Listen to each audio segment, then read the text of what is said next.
Jangan ikutin ulama anu mah sanad keilmuannya gak jelas gitu. Atau misalkan baraya mendingan ikutan ulama yang ini karena sanad keilmuannya jelas gitu. Biasanya yang dimaksud dengan sanad keilmuan yang jelas itu adalah kiai-kiai NU. Kalau di luar kiai NU biasanya sanad keilmuannya dipertanyakan. Biasanya seperti itu. Nah, berarti ini adalah identik dengan NU. Benarkah seperti itu? Sebenarnya sama sekali tidak, baraya. NU itu tidak pernah kenal dengan istilah yang namanya sanad keilmuan. Mereka atau istilah itu baru muncul sekitar tahun 1900-an ke sini, 1990-an ke sini, tahun 2000-an itu sudah banyak sanad keilmuannya. Nah, orang-orang NU tidak pernah mengatakan itu sebelum tahun 1990-an. Dan kalau ngaji itu pakai kitab supaya sanadnya mutasil sampai Rasulullah Shallallahu Alaihi Wasallam. Nggak boleh mengajarkan Quran terjun bebas. Menurut saya, memangnya agama menurut kamu enak aja. Makanya bahaya sekali nafsirkan Quran tanpa ilmu, sampai ada ancaman man fassarul Quran bi ra'yihi falyatabawa maq'adahu minan nar. Orang menafsirkan Quran dengan semaunya sendiri, maka sama juga pesan satu tiket. Saya ngaji Mbah Mun ngaji Mbah Zubair misalnya ngaji Syekh Fakih Mas Kumambang, ngaji Mbah Mahfud, terus ngaji Said Abi Bakar Sato, terus ngaji Sayyid Zaini Tahlan. Kita punya al ulama warasatul anbiya, beliau mewarisi ilmu dari Lirboyo, duwe. Jadi kita punya pewaris. Lirboyo mewarisi ilmu dari mana? Dari Tebui, ini dari Kiai Hasyim Asy'ari dari Kiai Asy'ari, mondok Kiai Khalil, mondok Kiai Soleh. Kiai Asy'ari diwarisi sama Kiai Khairon dari Kiai Abdul Wahid Solotigo. Diwarisi Said Ja'far Shadiq, diwarisi Said Muhammad Baqir, diwarisi Said Ali Zainal Abidin, diwarisi Sayyidina Hasan Husain, diwarisi Sayyidina Ali, langsung diwarisi Rasulullah Muhammad Shallallahu Alaihi Wasallam.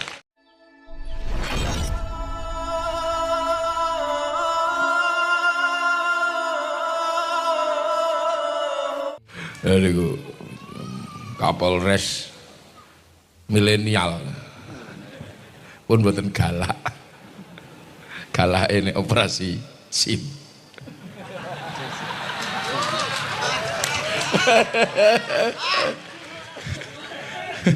Oke, nek operasi ya kudu galak, golek tikungan. Soalnya nek ra ning tikungan sampean melayu. Ora rawuh hadirin wal hadirat ingkang mulya. Nggih. Dadi kula niki tak crita mawon kok. Adem ayem mawon crita nggih, mumpung ra udan. Kula niki termasuk wong bejo. Gus Azizi kula niki wong bejo. Nggih, kula niki termasuk wong bejo. Bejo napa? Begitu kula niku mantun umroh niku ditutup. Nggih. Dadi ketoke pemerintah Saudi niku ngawasi. Wah, cah iki kok urung rampung umroh aja ditutup sik. Nggih, begitu kula niku pun teng bandara. Pun ajeng wangsul angsal kabar seluruh jamaah umroh ditutup. Ih serius ora. Lah eneng apa? Corona. Masya Allah, serius ora kalau pesawat itu tenan ora wong ora itu ngunekke handphone nggih. Sampeyan nek sing urung tau numpak pesawat, nek neng pesawat niku mboten itu ngunekke handphone. Sinyal harus mati. Begitu medun, ono sing wangsul, napa? Lho kok mulai? Sudah turun ditolak lagi. Loh. Wah, alhamdulillah. Lah niku kula niku tak cerita mawon. Wis damai to, wis ora perlu pembekalan perdamaian wong Blitar iki wis damai. Wong wis adem ayem kok dibekali ora apa. Ah wong Blitar iki lho kula ora patek kuwatir wong kuthane Bung Karno. Wong Indonesia yang menggagas pertama menjadi negara kesatuan itu wong Blitar. Jadi kula mboten patek kuwatir. Kau yang memulai, enggak mungkin kau yang mengakhiri. Oh Blitar tadi niki, jadi Indonesia ini mboten saged nglupaken Blitar. Di sini ana Bung Karno. Kula niku sakjane numpak mobil ning Blitar wis sungkan kula. Kula niku pengen mlaku ngoten niku. Mboten enak kali ana Bung Karno soalé ning kene. Mosok Bung Karno ning bersemayam kula kok petakilan ora penak kula. Lah wingi diseneni Pak Bupati kali Pak Kapolres. Termake dipatoske hukum fikih kali Gus Azizi repot. Nah, kula cerita mawon, kula niku dilalah ki wong kok saanane ngumpul. Kula niku ben umroh niku nggih tak matke niku apa yang terjadi. Lah anggere ana wong iki tak celuk sitok-sitok. Kon Kang kowe Kang.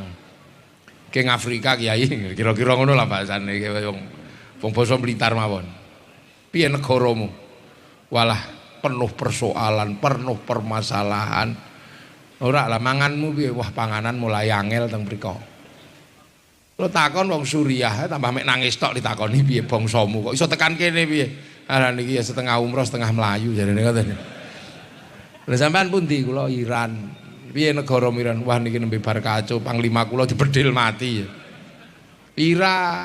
Negara-negara lah tiang-tiang Eropa piye negaramu? Ini baru selesai musim dingin. Nah, makanya kita pergi umroh. Lamun ngoten niku tak rasa-rasakno. Kula ora takok wong negaraku. Misale wis padha pengalamane. Baru ngoten niku terus tawaf. Dadi sak donya niku muteri Ka'bah. Semua ana sing royokan ngambung Hajar Aswad sampai mencolot, ana sing ya wis kena ringet, kena. Alah mun kula mlebu selangkangane wong Afrika ngene ya klebu wis. Ora ngerti nek kula niku kiai wong kono niku heran kula niku ngono. Wis kono ngawur pancene. Ono kiai kondiang ra kenal wong kono. Lah ya Gus, wong kono ora kenal tak takon kowe kenal aku ora? Kowe sapa? Saya kono ora kenal kiai masyaallah. Padahal wis kula wis arep macak tak tulisi kiai Indonesia ngono ya. Rau sum nek kono pokoke. Sering gitu. Mila kula niku iso mbayangno, maka pemerintah Saudi khawatir.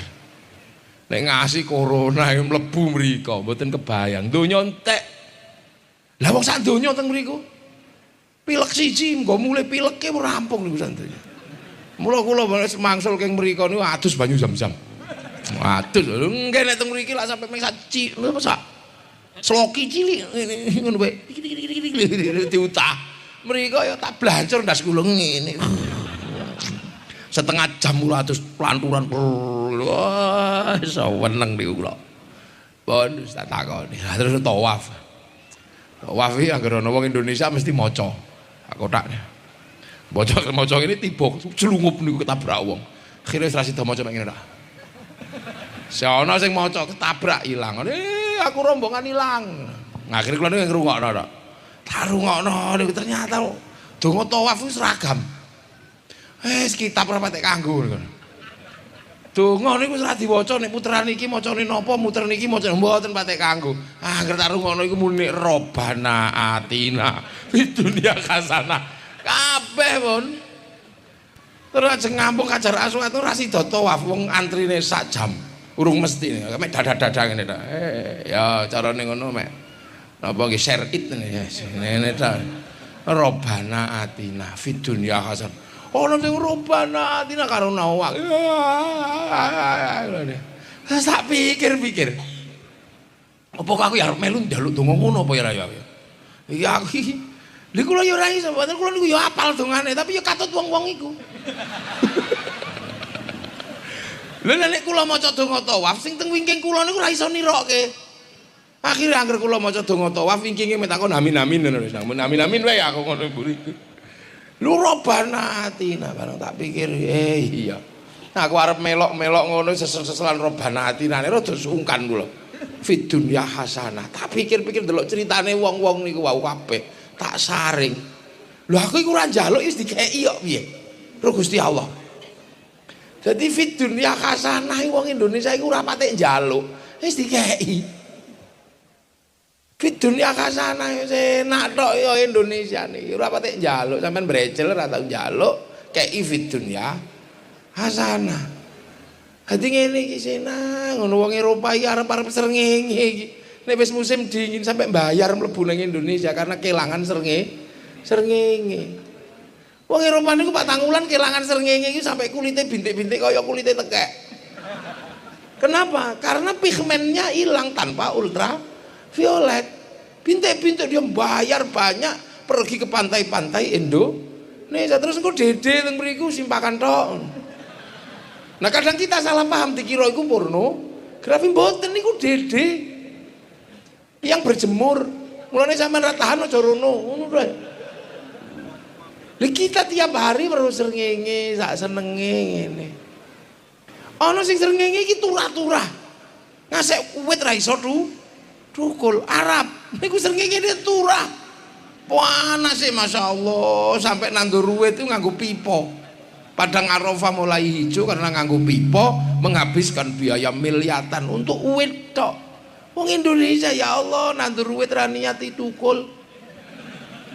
Mangano kates nang leken isine ngisi ngoneng sawah tukul. Jadi di dunia kasana ini kita rasa ya Allah Indonesia negara kuwi ning donya kok apike kaya ngene. Nggih ta? Apik. Ini makanya Indonesia nih dalam percaturan dunia terbaru. Wong pinter-pinter ini beduk ning Jerman sebulan yang lalu. Bahas krisis masa depan dunia. Kesimpulannya telu akan ada krisis besar di dunia. Satu krisis pangan, yang kedua krisis air, yang ketiga krisis energi. Itu tahun 45 sampai tahun 50 itu benar-benar akan terjadi krisis tiga besar itu. Ngono. Wong Indonesia ora dihitung. Ketika membicarakan krisis besar dunia, wong Indonesia gak dijak omong. Kenapa? Ya wong Indonesia itu pasti akan selamat dengan tiga krisis besar itu. Kenapa? Air melimpah, makanan melimpah, energi melimpah. Dadi sesuk nek donya krisis, iku wong iku mrene kabeh, golek banyu rene, golek panganan kene, golek energi kene. Banyu ning Blitar turah. Jaluk banyu model apa ning kene ono. Mulai banyu biasa sampai banyu kendel ono. Apa? Lah gitu banyu apa sing ra ono ning kene? Mulai banyu biasa sampai banyu suwuk ono. Nggih. Wong ini delok Indonesia ini turah napa-napa. Orang tidak pernah berpikir, lho ora ono ngombe bensin soalnya. Ngombene banyu air kita turah-turah. Nggih. Lho niki Indonesia. Energi turah kita. Energi kita punya energi matahari.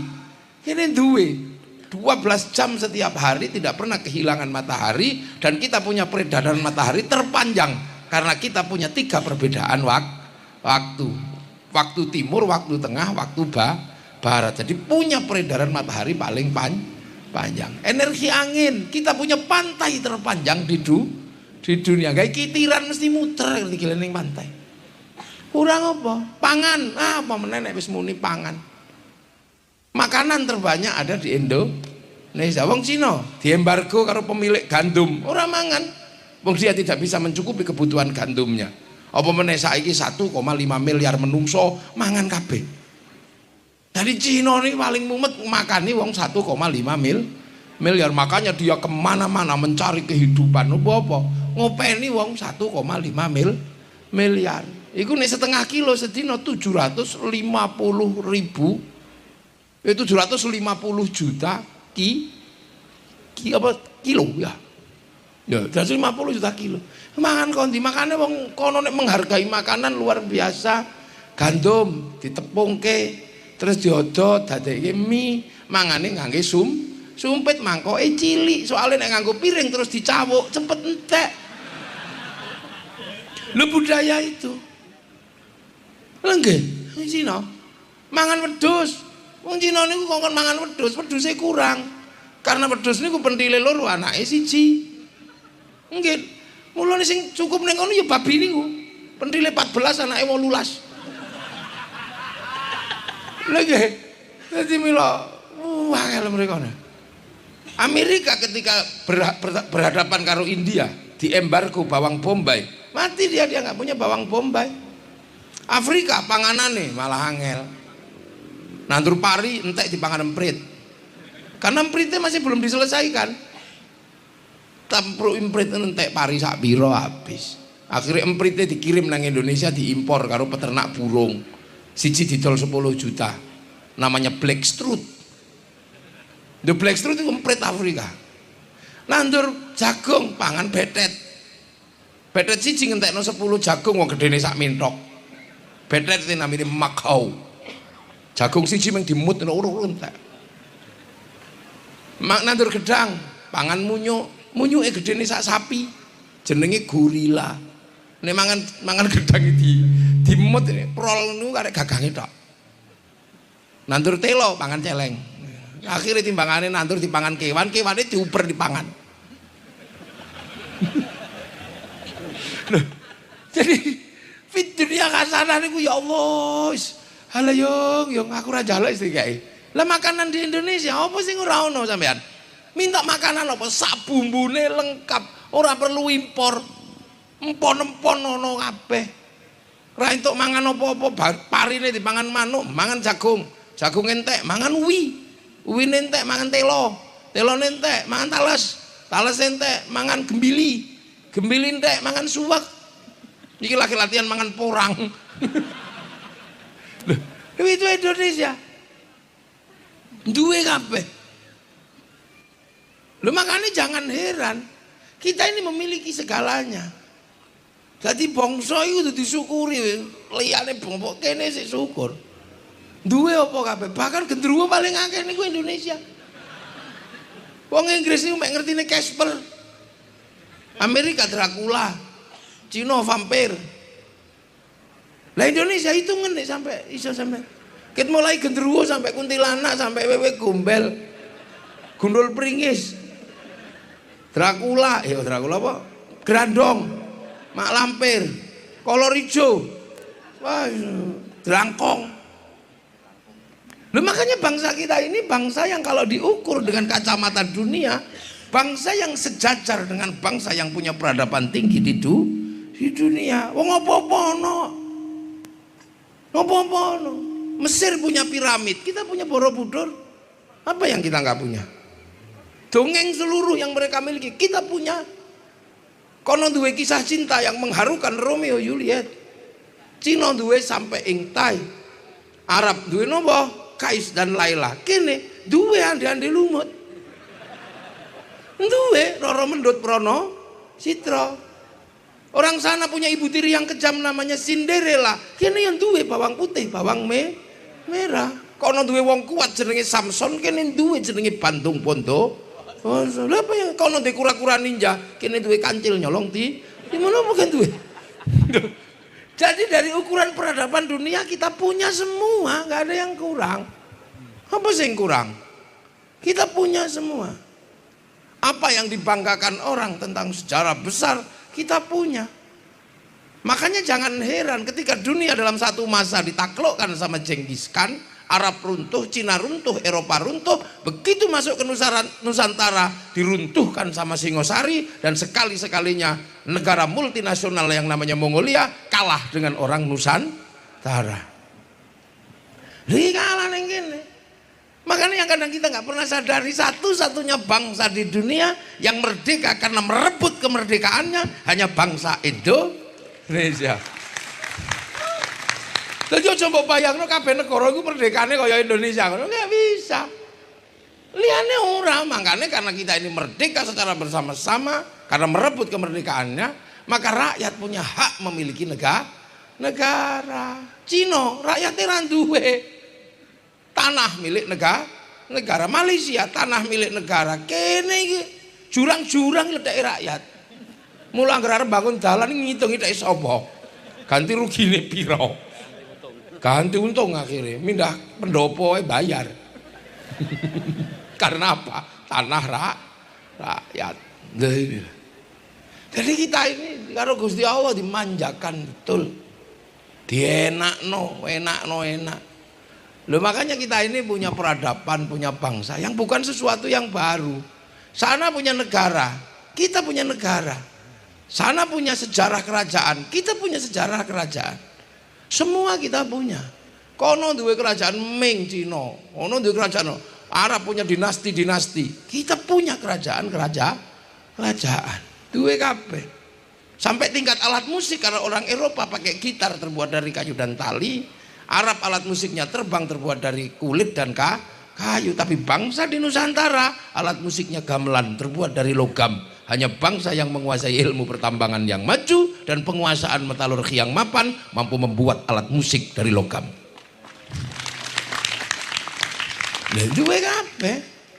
Lah apanya? Makanya kalau hari ini ono bangsa kok ceritane elek. Ini kula niku gumun. Karena hari ini ada orang yang tidak pernah bisa melihat keindahan bangsa Indonesia. Kenapa? Orang disyukur karo Gusti Allah. Bayangannya jadi opo? Tidak pernah berpikir tentang jadi Indonesia. Lho, makanya agama wis duwe. Biyen peradaban apapun punya. Sampai akhirnya bangsa ini bangkit. Dan ketika bangsa ini bangkit terus bong-bong seluruh dunia datang, peradaban campur di Indonesia. Wong Cina teko, wong India teko, Arab teko, kumpul semua di ini. Makanya kemudian ini menjadi satu bangsa dalam satu kawasan yang banyak sekali puluhan bangsa, ratusan suku, puluhan agama dan kepercayaan. Lalu pertanyaannya adalah satu, kenapa Arab yang satu bangsa bisa pecah jadi puluhan negara, Eropa yang satu bangsa bisa pecah menjadi puluhan negara, tapi kenapa kita yang puluhan bangsa malah mampu bersatu dalam satu negara, Kesatuan Republik Indonesia? Ini kan dapat pikirin kok iso. Ini pasti ono sing nyambut gawe, pasti ada yang kerja, ono sing nukangi. Kok iso ketika Bung Karno menyatakan kami atas nama bangsa Indonesia, Soekarno, Hatta, kok liane ngono coba. Ini kan gak masuk akal sampean anak milenial. Bayangkan ketika Bung Karno menyatakan atas nama bangsa Indonesia, Soekarno, Hatta, kok tiba-tiba Jogja, Bung aku melu gitu. Loh, Sultan Hamengkubuwono ke-9 itu raja dengan batas wilayah saka Wonogiri sampai Bagelen Purworejo. Kok misalnya ngeyel ngono ya ora apa-apa. Dan tetap raja, tapi semangat kebersamaan yang dibangun oleh bangsa ini membuat beliau bersatu dengan negara Kesatuan Republik Indonesia. Yang dikorbankan bukan tanah 1 meter, tapi tanah dari perbatasan Wonogiri sampai Bagelen. Makanya kalau seandainya kemerdekaan itu diisi oleh orang-orang seperti sekarang, mungkin bangsa ini nggak merdeka. Karena orang sekarang kadang tanahnya kena 1 meter bisa sampai Mahkamah Agung. Wah, ini jiwa yang dikobarkan. Siapa yang bangun dulu? Raja Cirebon, raja di Lombok sana, raja di Banjar, Raja Bone, seluruh iya Bung, kami bersatu membangun bangsa baru, negara Kesatuan Republik Indonesia. Berbeda-beda tetapi tetap satu tujuan. Hebat orang-orang dulu itu. Wadah orang-orang besar atas nama bangsa Indonesia. Semua ribut. Ini dasarnya apa? Harus pakai agama, harus pakai ini. Kurang alim apa? Hadratus Syekh Kiai Hasyim Asy'ari. Kutubu Sittah hafal. Tapi begitu tercetus Pancasila, beliau mengatakan ini sudah sesuai secara syar'i. Tapi hari ini orang sing hafal hadis telu ngeyel umum. Ki Bagus Hadikusumo semua hebat dulu, terima. Loh, ono panglima perang jenenge Jenderal Sudirman berangkat perang, paru-parune separuh. Paru-parune separuh berangkat perang, wis ora mikir mati ya mati ya. Gerilya mulai dari perbatasan Banyumas sampai Malang itu bergerilya. Paru-parune separuh, gak iso mlaku, ditandu. Orang-orang seperti inilah yang akhirnya membuat bangsa ini bisa bangkit dan bersatu. Saiki BPJS kurang sakniki ngamuk coy. Wih, dari bangsa zaman berubah sampean kebagian zaman milenial. Makanya kalau mengukur bangsa ini kita ukur mundur ke belakang, bahwa bangsa ini bukan sesuatu yang sederhana tiba-tiba menjadi seperti ini. Mesti ono sing nukangi. Sing nukangi sapa? Sing nukangi bangsa ini menjadi bangsa yang santun, menjadi bangsa yang mengerti berbeda-beda. Sing nukangi yo mbah-mbahe dhewe, mbah-mbahe dhewe. Nenek-nenek moyang kita. Ya, banyak ini nenek moyang kita. Kalau urusan perang antar agama, belum ada negara yang perang antar agama sampai ratusan ribu mati. Di Jawa sudah terjadi perang antar agama. Jadi wis blenger. Itu sekitar tahun 800. Antara Wangsa Sanjaya sama Wangsa Shailendra. Wangsa Sanjaya Hindu dipimpin Garung. Wangsa Sailendra dipimpin oleh bala putra dewa. Perang di Hindu si Cibuto. Begitu wangsa ini bertarung Buddha bala putra sing Hindu Sanjaya. Wala tawur irano ente. Sampai Raja Sanjaya takut karo Palike. Mate aku gini. Palikku kuat. Jenenge Semaratungga. Aku bisa mati wis lungoe. Akhirnya ada orang namanya Panuko pergi ke India belajar ilmu arsitektur. Akhirnya menang ini wangsa Sailendra ini, perang Buddha menang. Tapi begitu mau bikin candi, orang duwe arsitek, podo kabeh. Akhirnya cari arsitek, entuk arsiteknya wong Hindu. Orang Hindu jadi arsiteknya, namanya Panukuh atau Gunadarma ini mau. Akhirnya dibangunlah candi Buddha besar. Candi yang besar candi Buddha namanya Sambara Budura. Arsiteknya orang Hindu, mula ana candi Buddha modele Hindu. Nah begitu bangun candi, ternyata anak Semaratungga yang anti Hindu namanya Pramodawardhani jatuh cinta. Coba sampean bayangno. Bapak niku anti Hindu, diadane anake sing Buddha jatuh cinta sama orang Hindu. Ya terpaksa dinikahkan. Akhirnya menikahlah antara anak Raja Buddha dengan orang Hindu. Akhirnya si Panuko bergelar baru menjadi penguasa di kerajaan Sailendra namanya Raka Ikatan. Makanya sudahi konflik politik. Perbedaan itu biasa, jangan terlalu serius. Khawatirnya nanti anakmu saling jatuh cinta mate kon.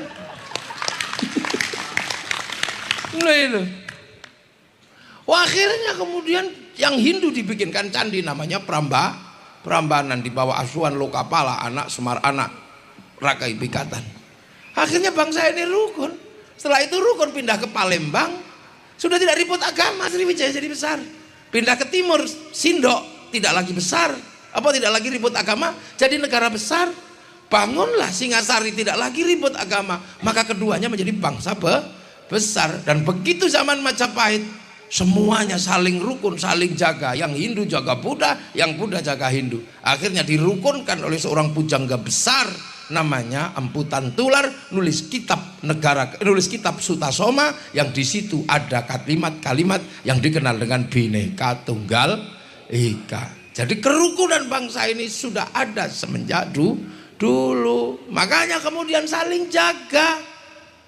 Kalau tidak ada apa-apa, tidak ada saling jaga. Tapi begitu ada apa-apa, ada banser jaga gereja, ada pecalang jaga Jumatan. Itu jangan disalahkan, karena itulah warisan asli bangsa Indonesia. Orang nggak ngerti. Begitu orang New Zealand sekarang jaga masjid. Karena apa? Ada konflik. Kalau nggak ada apa-apa, Ini dari dulu bangsa ini sudah. Loh, nenek moyang kita mengajarkan ini. Begitu setelah ini jadi, wong Islam teko. Orang Islam datang. Begitu orang Islam datang, ada pelajaran-pelajaran yang sudah jadi di sini. Di sana diajarkan wala yakhudu ala tu'amil miskin, di sini sudah jadi mangan ora mangan kumpul.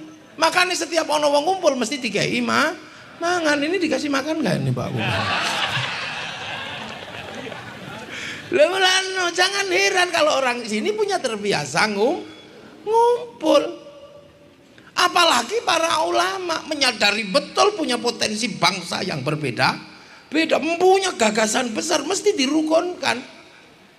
Agar ada kerukunan, maka tidak perlu saling menonjolkan diri. Para ulama datang tidak perlu menonjolkan aku ulama, rekanono, enggak. Masuk ke bangsa ini, hidup bersama dengan bangsa ini, seorang ulama menggunakan identitas bahasa Nusantara. Kiai mestinya Syekh Al-Fadil Al-Karim Azizi Hasbullah. Di sini enggak. Kiai Azizi Hasbullah. Ya golongan enggak lah ya kiai muafik. Tapi di bangsa ini yang namanya kiai bukan aku tok. Bareng-bareng karo kebo kiai selamat, bareng-bareng karo tombak kiai pleret. Tapi tidak berarti bahwa seorang ulama itu wedhus. Tidak berarti ulama itu bukan apa piye. Ini adalah konsep baru. Ulama mau diturunkan dalam apa? Dalam pemahaman binatang. Dadi kok akhirnya ada cara baru olok-olok ulama dengan alok-alok kebun binatang. Ini konsep baru yang sedang mereka mau dorong di Indonesia, agar kalau mereka agak suka dengan ulama yang mereka tidak suka akan menyebut dengan bahasa binatang. Lu saya menunjuk kiai kebo, kiai pleret, bukan kemudian ulama yang kebo, bukan. Ini adalah proses ulama. Sholat, sembahyang, musola langgar pun biasa mawon. Karena Yamaha telah datang keduluan Honda, maka Yamaha mau disebut Honda di Indonesia. Itulah tepo sliro. Honda mu apa yuk? Mio. Lekit kapan Mio Honda? Lah itu dulu ulama kita jago masuk kepada subkultur sebuah bangsa. Salah Panasonic datang telat, makanya kemudian Panasonic yang produksi pompa air diarani Sanyo. Kenapa Indomie telat datang? Maka ketika dia di sini disebut Sari seluruh pembalut kalah cepat dengan Softtek, maka yang disebut pertama adalah Softtek. Nah itu, makanya jangan heran pola itu dipakai ibu-ibu nek riyoyo. Seluruh bungkusnya kongwan isinya renggina. Loh, ini pola bersama. Loh, akhirnya semua dirukunkan oleh para ulama. Yang tadinya strukturnya raja, hamba, nggak bisa. Islam nggak bisa seperti itu. Semua setara, sederajat. Maka kehidupan antara raja dan hamba dibikinkan satu sistem baru di tengah-tengah, namanya musyarakah, hidup bersekutu secara bersama-sama, yang akhirnya diserap ke bahasa Indonesia menjadi masyarakat. Itu pola baru. Raja yang mutlak kekuasaannya, hamba yang patuh kemutlakannya, itu dilebur oleh para ulama sesuai dengan bahasa Rasulullah, kullukum ra'in wa kullukum mas'ulun an ra'iyati. Maka raja dan hamba menjadi sebuah kekuatan baru di Indonesia, di Nusantara, dengan sebutan ra'iyah. Titipno Kanjeng Nabi.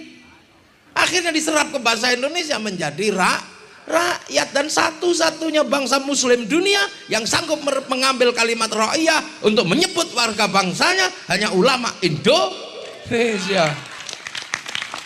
Ini kadang wong gak ndelok. Lho.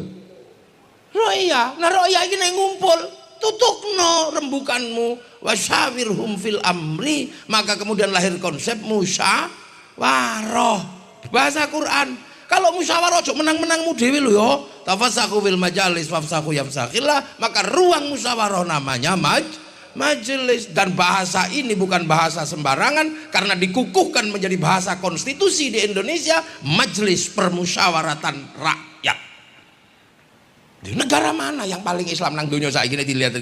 Ya Indonesia. Tapi karena waktu itu yang mengatur siklus ini semua adalah para wali.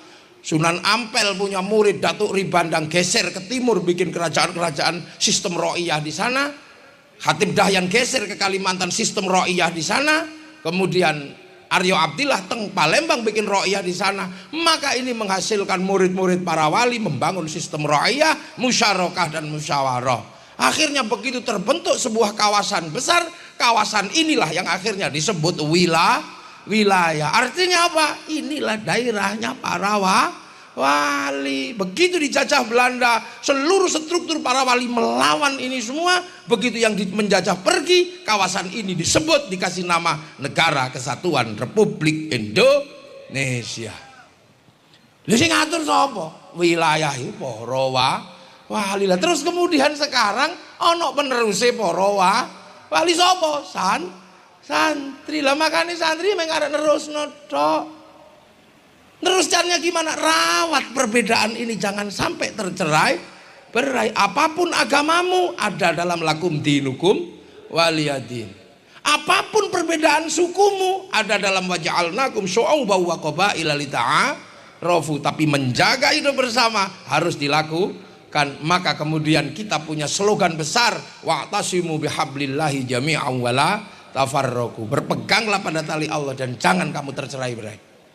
Maka yang menjamin orang tidak tercerai berai adalah tali Gusti Allah. Maka seluruh perintah Allah kita jadikan sarana agar tidak tercerai berai. Ngaji perintah ndak?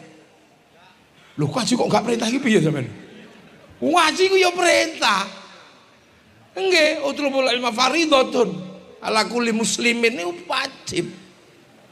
Ono minal mahdi ilal lah wajib. Lah karena nyari ilmu itu wajib, ngaji ku perintah, maka ngaji dijadikan sarana agar orang bersatu. Maka ngajine santri bareng bareng. Oh, kayak gini Pak Bupati. Ini cara. Makanya kita rawat kebersamaan dengan selalu bareng bareng. Dongo. Perintah mboten dongo niku. Perintah wong ud'uni astajib lakum, karena perintah doa itu perintah, maka doa kita jadikan sarana bareng dengan berdoa kita bersama-sama, maka lahirlah istighosah kubro. Apa dongo toreko bareng kabeh, sampai dongo ning masjid bareng bareng sing pinter tok sing dongo Yai Aziz tok, sing dongo liyane amin amin. Engko nek kepegelen amin bareng-bareng. Seluruh perintah kulu wasyrabu, mangan ngombe karena mangan itu juga perintah, maka santri dan kita melaksanakan mangan bareng tumpengan ingkungan. Akhirnya kita rawat seluruh dengan selalu menggunakan sistem bareng. Tilek kuburan perintah mboten? Perintah. Fazuru haziarah kuburan. Maka kita punya kebiasaan kuburan menjadi sarana ngumpul bareng dandani, terus di situ apa donga bareng dan gak ribut. Rombongan pertama ila hadratin Nabiil Mustafa Muhammadin sallallahu alaihi wasallam al-Fatihah. Ini rong rampung rombongan pojoke wis muni meneh. Astagfirullah. Iki rong rampung sebelah sallallahu ala Muhammad. Urung rampung niku. Sebelah wis muni sadona fid dunya fazona fil ukhra. Wis ngono. Ya ora kok ribut. Aja ngono to berpeki. Ndak. Rukun bersama-sama. Sampai sing teko gawa megapon tok. Rombongan dari Blitar ditunggu di bis. Ini rukun. Nah, apapun ajaran kalau dipegang oleh santri akan menghasilkan kebersamaan. Makanya bangsa ini dirawat. Akhirnya dengan dirawat bareng-bareng, akhirnya apa yang digagas oleh Bung Karno, satu bangsa, satu bahasa, ini terjadi gimana? Persatuan atas nama bangsa Indonesia terjamin. Sing wong Jogja dolan ning Blitar nilii makame Bung Karno, sing wong Blitar nilii Demak tengok makamnya Sunan Kalijaga. Sing wong Demak tengok Blitar makame Bung Karno, wong Blitar nengok Surabaya ziarah makame Sunan Ampel. Ini terjalin, maka orang Blitar cinta Demak, orang Blitar cinta Surabaya, orang Demak cinta sama Blitar. Kalau ini terjadi, maka yang terjadi adalah hubbul waton minal iman. Itu jadi penjenengan mau jadi bupati membangun Blitar, jangan sekali-sekali melupakan cara-cara santri. Kenapa? Lah nek ora dicekel santri bubar. Ndonga wis bareng-bareng ora oleh saiki ndongane ijen. Zikir bareng-bareng tadi ijeni. Terus ndongane kene maune driji 10 karek sitok ngene tok. Lho ya bisa maneh. Kuburan menjadi sarana opo srik ora rono akhire. Makan bareng-bareng ora ono tuntunane ijen. Santri sembahyang melu trimo ngenteni adep-ngadep Gusti Allah lho ngenteni koncone. Iki nek gawe santri ndak ada. Adzan zuhur mesti ini 11:30 karena temennya masih di sawah dinteni sampai 1:30. Ora langsung Allah. Ndak. Allahu Akbar, Allahu Akbar. Ngenteni. Urung teko Robbana ya Robbana karo toleh. Ono teko siji ora langsung sembahyang malah ngerokok ngarep masjid. Sing gaene pegel amba ati wis pegel ya nambani atine dhewe nggih. Nek gak teko-teko baru ngamuk deh. Diurugi anjang-anjang lho. Ini kalau agama dipegang oleh santri, dipegang oleh penerus para wali, agama akan menjadi alat pemersatu terbentuknya kesatuan bangsa dan negara yang dijaga oleh aparatur pemerintah Lho itu saling jaga. Kula Gus Azizi Kiai nuturi sampean. Untuk apa? Beragamalah yang baik, tapi yang menjaga kelangsungan manusia, yang menjaga kebersamaan agar terjamin, ini tugasnya sapa? Negara. Lah itu makanya membentuk satu bangsa dalam sebuah negara itu adalah jaminan berlangsungnya apa? Berlangsungnya manusia dan berlangsungnya agama. Manusia itu sudah baik, menjadi sangat sempurna ketika ketekan agama, tapi kebaikan manusia, sempurnanya agama tidak terjamin ketika tidak ada keamanan bangsa dan negara. Suriah agamane apik, menungsone apik luwih bangir, tapi tidak terjamin keamanan bangsanya, dua-duanya runtuh di Suriah. Iran runtuh semuanya, tapi di sini walaupun lele pesek-pesek gini agamane ya standar sekele ngono ya. Tapi karena punya sistem keamanan bangsa dan negara, semua terjamin keindahannya. Nggih, laqad khalaqnal insana fi ahsani taqwim tetap terjamin, amanu wa amilu sholihat terjamin. Karena apa? Kita punya baladil amin, punya konsep bangsa dan negara yang aman. Lah urusan keamanan bangsa dan negara urusannya Pak Bupati karo Pak Polisi, Pak TNI, yang aparat negara Forkompimda. Nah urusan ngaji, urusan kula kali Kiai Azizi. Tapi jangan sampai kelangsungan bangsa dan negara ini tidak bisa lagi menjamin manusia yang baik dan agama yang baik. Loh, makanya nenek moyang kita dulu menjamin itu semua. Apakah bangsa ini setelah merdeka mau berkiblat kemana? Pikir bener. Ada yang menawarkan mari kita berkiblat kepada Eropa. Baru berbicara mari berkiblat pada Eropa, udah dikritik, disindir sama nenek moyang kita, tapi tidak tunjuk hidung. Ada salah satu pujangga kita menulis kitab sastra namanya Salah Asuhan. Apakah akan kita ikut dengan cara Belanda? Tidak tunjuk hidung, tulis sebuah naskah yang sangat indah, Tenggelamnya Kapal Van der Wijk. Apakah bangsa ini akan mengikuti cara di Arab sana? Hamka menulis di bawah lindungan Ka'bah. Apakah murni dengan cara Indonesia? Sultan Takdir Ali Shahbana menulis Siti Nurbaya. Maka bangsa ini dari dulu sudah terbiasa dalam perbedaan. Makanya ketika dibawa ke kiri oleh PKI nggak bisa, dibawa ke kanan oleh DITI juga nggak bisa. Bangsa ini dari dulu takdirnya ada di tengah-tengah, tidak ke kiri, tidak ke kanan. Itulah bangsa Indonesia. Lha iki jenenge fid dunya hasanah. Lah apa Pak Dewi ora duwe fil akhirati hasanah? Duwe. Wis ora usah dadak ribet. Kita insyaallah fil akhirati hasanah apa wis duwe agama menggok-menggok tekan Afrika ora kebagian. Menggok-menggok Suriah apa Eropa gak kebagian, tapi kene sing nyelempit ngene isi kebagian agama. Punya ulama-ulama, punya pewaris nabi. Yang jenengan punya Kiai Azizi. Wong sak Indonesia iku nek wis muni Kiai Azizi ngene tok ngono. Ora ono sing yo sapa enggak. Kalau sudah berbicara usul fikih, dina iki sing wong ribut fikih ngene-ngene, iku ono fikih mlaku Kiai Azizi.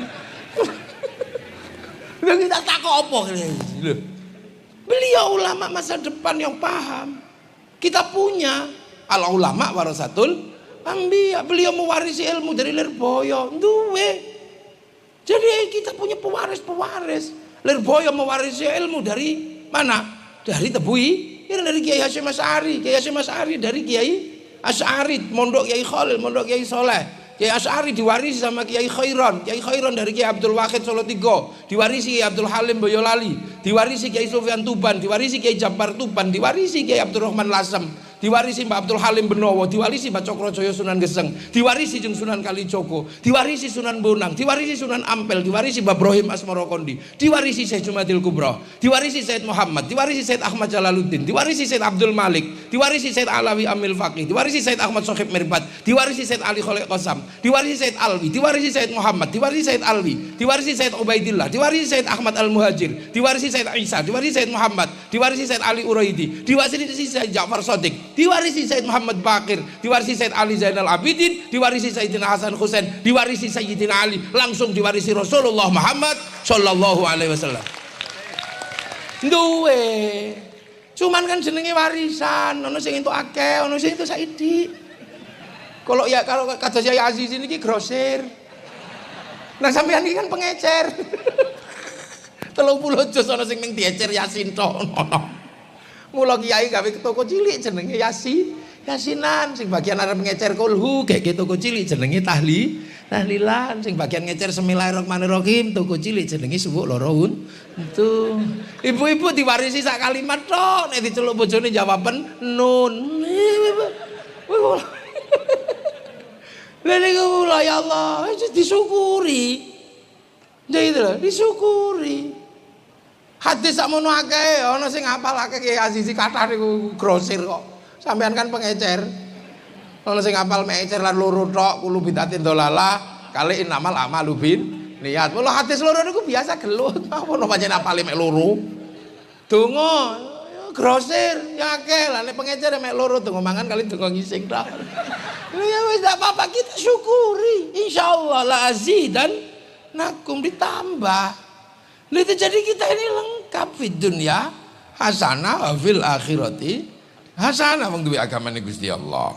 Dengan kita wakina ada benar. Wakina ada benar semoga selamat. Nek kuwatir ya dititipno ngono tok iki. Kira-kira kok kuwatir gak selamat titipno kapal gede, kapale Kanjeng Nabi didono ila hadratin Nabi Yilmus Tofa, nggo ngisore kapale para nabi wa ila jamil anbiya wal salin, terus kapale para wali Syekh Abdul Qadir Al-Jilani, baru kapale Mbah Buyut dhewe para kiai wali abaina masyayikhina engko ben selamat titipno wa khususun ila ruhi waqtul al-Fatihah. Lha kan iya wong sampean ra duwe wifi.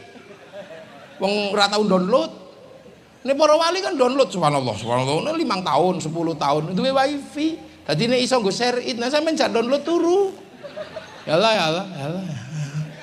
Akhirnya senengane golek wifi gratisan. Nah karena khol moro kok mesti oleh wali apa itu? Umatina khusus nurki waktul Fatihah. Biasa. Ngono sing ora ngandel, mosok ngono iso didom. Ra iso ora tutuk, jare sapa wong tinju wae tutuk. Lho sampean kan melu tinju, sing ngero tinju kan tukang syuting ning kono ning Las Vegas. Syuting 1 orang, naikkan ke satelit. Terus dibagi wong sak donya jenenge apa siaran langsung bagiannya sama pada jam yang sama. Mula ana wong ra ngandel donga iso didom wong iki ra duwe TV. Lah, ayo corone ngono ulama makane masyaallah. Ini kita jaga. Nah, menjamin kebersamaan ini karena musyawarah. Ada pemimpin sing standarte wasi'a kursiyus samawat, maka kedudukan pemimpin disebut kursi, maka harus ada musyawarah. Ada pemilihan lah, paling kecil pilkades, kepala dusun niku. Ya biasa pilihan-pilihan di bawah, syukur-syukur ono sapine alhamdulillah. Nah, biasa. Lha ngejer besu ki mawa. Yo ra ketang neluk tanggane aku sesuk nyalon kepala desa mangan sik yo Kang. Ayo. Wong sampean arep nyoblos kok istirahat setengah hari biasane nguli ki ana 20.000. Nah, biasa. Lah ini biasa. Ngono kok ribut lho sampean wong 20.000 lho. Apakah ini suap? Oh, ora 20.000 lho kok suap. Suap ya 15 juta 10.000 suap. Mula jenenge jangan politik jeneng ana uang bensin ngono ae. Kula niku kok mangke Kyai Aziz niki ngukumi pripun. Lah niku mangke dilanjutkan dalam pilbub terus milih bupati. Arep didelikke ora iso, tetep ana seselane biasa ngono ya. Ini mau sesel-seselan ngono ya wis biasa, ora nyeseli. Ana sing ora nyeseli, kenapa? Karena memang sudah tokoh masyarakat, ora perlu nyangoni ya ono, karena memang dia menjadi bagian dari masyarakat. Ana sing gak tega ya mulai disangoni. Dadi nek diterima ya jenenge uang bensin, nek diterima masjid jenenge sumbangan, nek diterima kiai jenenge bisyara. Aja dijenengi mani politik ribut engko politik. Riang gembira, makanya orang menyebut pesta demokrasi. Seneng-seneng. Terus naik lagi pilgub munggah meneh pilpres. Jadi pilpres yang kita laksanakan itu kelanjutan pilkades. Jadi dia bukan perang Badar. Wah, yuk kelanjutan di pilkada, saya kok tekan perang Badar. Kalau tidak kau menangkan kami. Wis ora usah ngono, iku terusane pil. Kades ae lho, ya wis biasa perang umbul-umbul, biyen gambar telo, saiki gambar menungso. Udah. Tapi kita punya pembelajaran yang luar biasa dari dua orang negarawan, Pak Prabowo sama Pak Jokowi.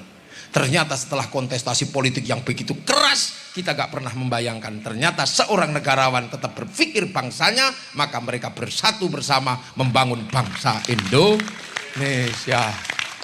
Cuman ya sakno supporterin juga gelo saya, ya udah apa-apa, ya jenenge wong gelo ya oleh ngono lho. Ya, itu bener-bener cara penyelesaian Indonesia, cara penyelesaian bangsa Indonesia.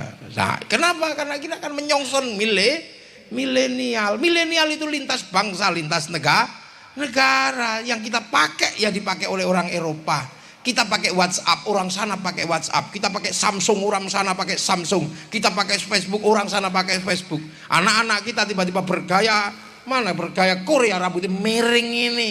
Oh no, itu sing Korea sitok itu. Aku apal jakete iki Korea. Itu Korea jakete hijau. Tapi aku termasuk sampean sing ngrubono omah wingi ora. Nah itu sama. Makanannya orang Indonesia bisa sama dengan makanannya orang Itali, sama-sama makan spaghetti. Kita bisa berbahasa Inggris, kita bisa berbahasa Arab. Itu milenial, tapi yang nggak bisa kita lampaui cuma satu. Ketika kita melewati sebuah negara, kita tetap ditanya pasportmu mana. Lim Swee Liong, orang terkaya di Indonesia, yang kita Cina-cinakan, tapi begitu masuk negara Tiongkok tetap ditanya pasportmu mana. Iya, orang-orang kita yang turunan Arab pulang ke Arab tetap ditanya pasportmu mana, apalagi kita yang berwajah Indonesia. Pak Bupati ke Malaysia tetap ditanya pasportmu mana. Semua Pak Kapolres tanya, loh itu artinya batas terbaru dari bangsa dan negara. Itu jelas batas milenialnya adalah batas kebangsaan dan kenegaraan. Maka jangan lupakan bangsamu, jangan lupakan negaramu. Jangan jelek-jelekkan bangsamu, jangan jelek-jelekkan negaramu. Amerika pernah kalah di Vietnam, bangsanya nggak boleh malu. Dia bikinkan film Rambo 1-6.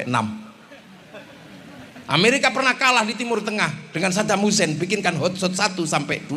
Kegagalan dengan Usama bin Laden, dibikinkan 12 Strong. Amerika pernah ditekan secara spiritual oleh Cina agar tidak malu bangsanya, bikin American Shaolin, American Kung Fu. Agar tidak malu dengan Jepang, dia bikin spiritual baru ala Jepang, American Ninja. Bahkan ninja terakhir dari Amerika namanya Tom Cruise dalam sebuah film The Last Samurai. Jadi ini Jepang tidak boleh malu dalam restorasi Meiji dan Tokugawa, agar bangsanya tidak malu, bikinkan film sederhana Samurai X dengan tokohnya Rory Kenshin. Lha kiai milenial ya ora ngono ki kawur ae. Nggih. Ninja Hattori. Nurut lagi anakku ya cilik, aku ya hafal. Malaysia setelah menjadi pusat teroris dan gerakan-gerakan radikal, akhirnya dia terpaksa mengembalikan masa depan Malaysia kepada anak bangsa Malaysia, si Upin dan si Ipin. Dia tidak boleh lupa, Pin, kamu jangan lupa, bangsamu gak bisa lepas dengan ras India. Dikenalkan dengan tokoh kecil namanya Jarjit.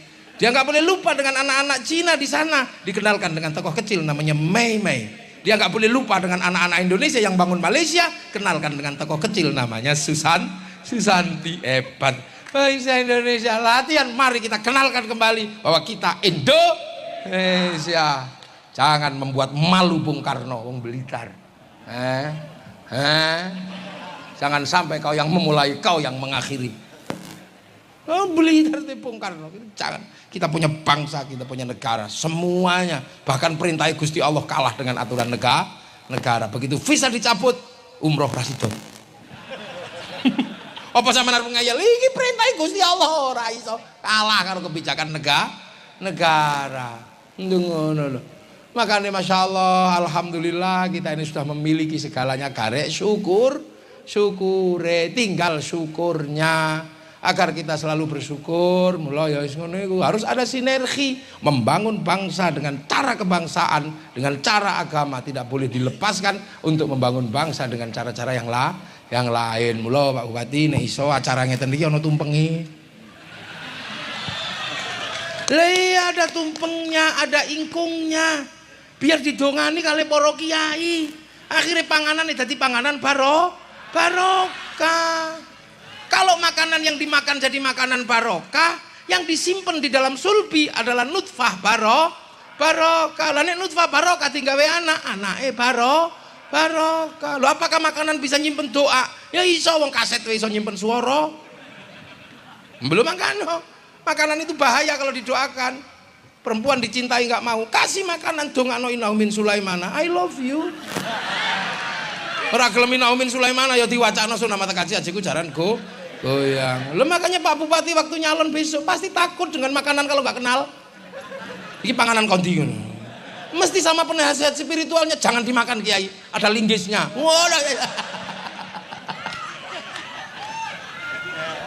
Lah itu panganan barokah. Mangane wong nek mbiyen niku masih bodoh-bodoh, sregep nekani undangan, ana panganan berkate dipangan, mulai anake apik karena nyimpen nutfah barokah. Kalau wong saiki ra paham, angger ana acara ra ana berkate. Nek ana berkate ya berkate elek, cilik apa garing. Mine kriting, rada apek. Akhire pas wayahe dipangan ya ora enak. Kok mulai pakakno pitik, akhire pitike sing barokah. Lengge kok yang rajin. Itu makanya hari ini terjawab sudah ketika aliran-aliran keagamaan mulai menyerang negara, mulai menyerang ini, yang istiqomah mempertahankan adalah siapa? Santri. Maka siapapun yang jadi penguasa, kalau sampai kemudian melupakan santri, alamat negaramu bangsamu bakar kocar kacir, karena tidak ada lagi menjaga teritori dengan cara bersatu secara bersama-sama. Sama lu gila, hah? Lu apa sih ngomong ini? Lah itu makanya Pak Bupati, siapapun nanti yang akan jadi bupati. Ya wong iki ora suwe kok bupati, 3 tahun setengah. Iya, bukan 5 tahun lah. 4 tahun lah paling. Wong ketabrak pilkada bersama nanti. Mula aja serius-serius, aja seru-seru. Bangun sarana dan prasarana. Ya, mudah-mudahan semua ada barokahnya. Nggih, soalnya kula dinteni itu masjid setunggal malih niki. Masjid kota, muga-muga sedaya barokah. Jaminten. Pejab dulu. Nggih. Nggih, kula tutup. Mudah-mudahan sedaya barokah. Nyuwun barokah donga kali Yai Aziz nggih. Tur nuwun. Assalamualaikum warahmatullahi wabarakatuh. Allahumma sholli ala sayyidina Muhammad.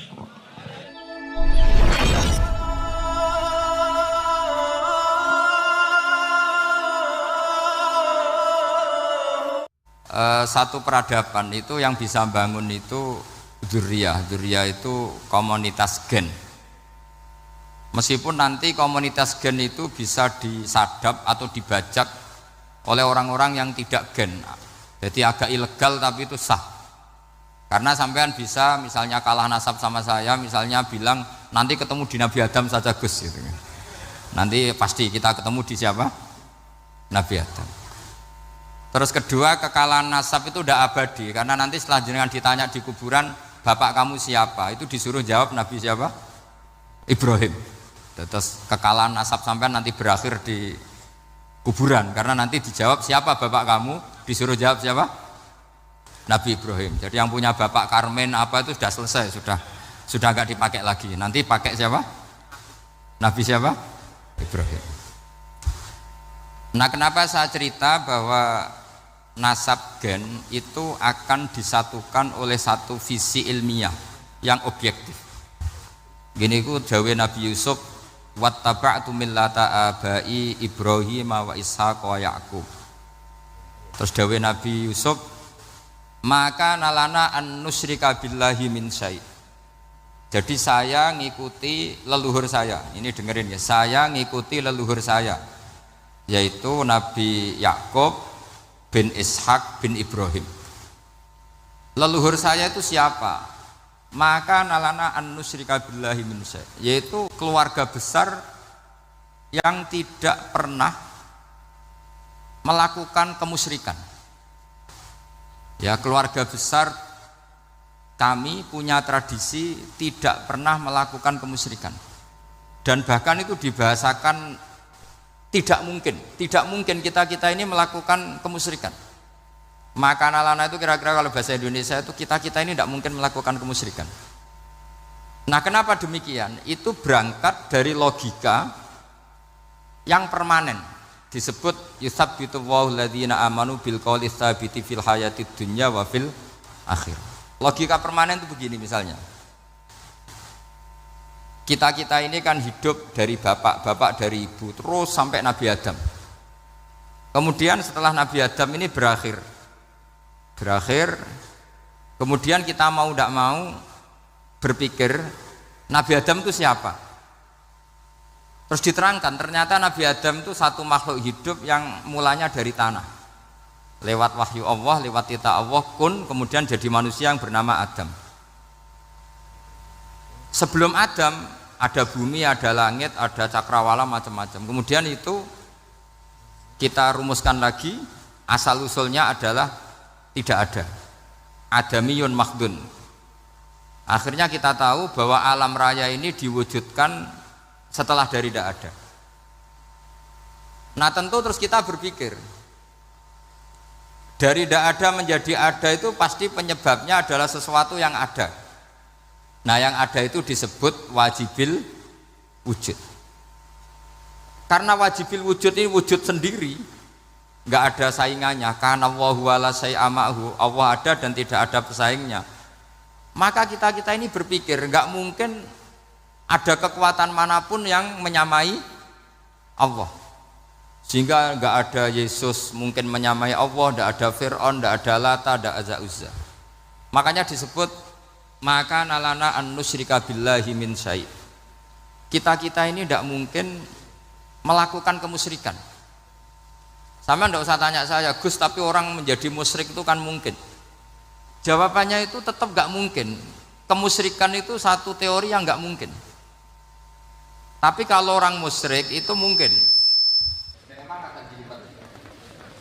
Tapi karena kita kenal Raden Asnawi itu dari sisi ilmiahnya, saya punya banyak kitab beliau. Mungkin saya termasuk pernah dulu yang membawa kitab beliau banyak ke Korea. Saya itu beli pesolatan tuh bukan 1-2 sampai 2 kerdus 3 kerdus. Itu mulai dulu, mulai saya ngiai sampai sekarang. Tak bawa ke Sragen, ke Solo 3, termasuk tak bawa ke Korea. Jadi mungkin ya ini GR saya ngaji di sini itu barokahnya jualan pesolatan.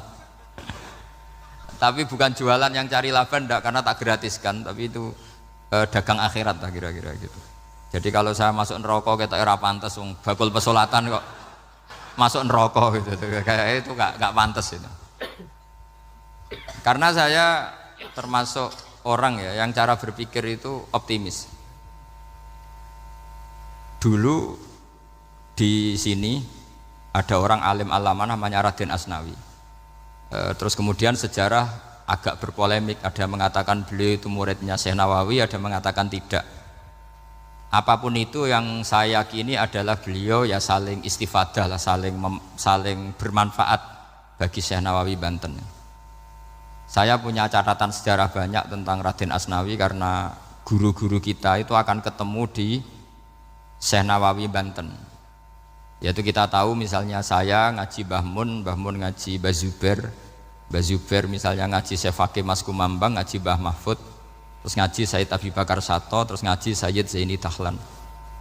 Kalau keluarga sini mungkin misalnya Gus Hafid, Mbah Niam, Mbah Zuhri, terus Raden Asnawi. Raden Asnawi kita tahu nikah dari istri mudanya Syekh Nawawi, yaitu Nyai Hamdana.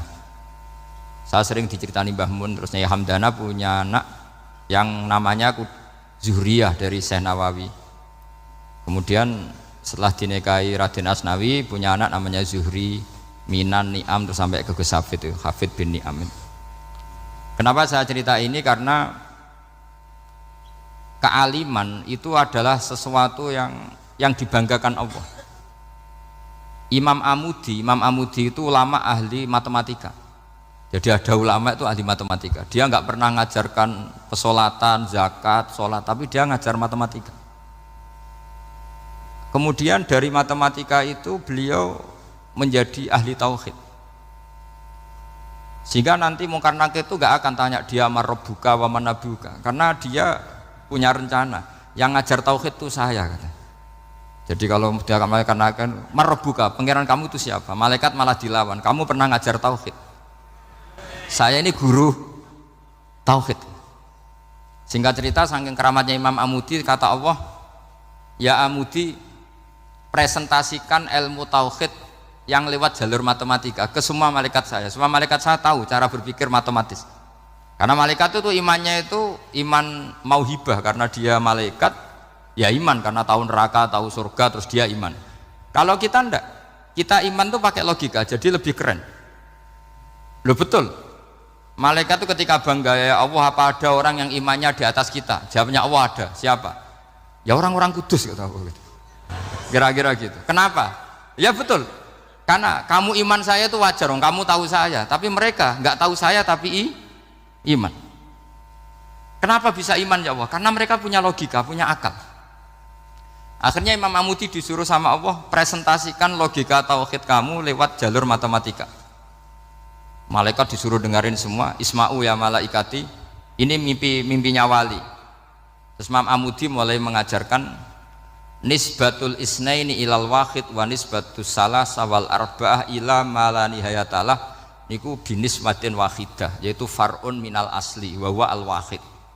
Mbok angka sebanyak apapun 2, 3, 4 sampai 1 miliar itu nisbatnya ke angka 1 adalah nisbatul far'i ilal asli, semuanya berasal dari 1. Maka hadhil awalim atau hadal alam ila ma la nihayatalahu, tetap semuanya ini cabang dari satu, yaitu wujud dari satu, yaitu Allah Subhanahu wa ta'ala.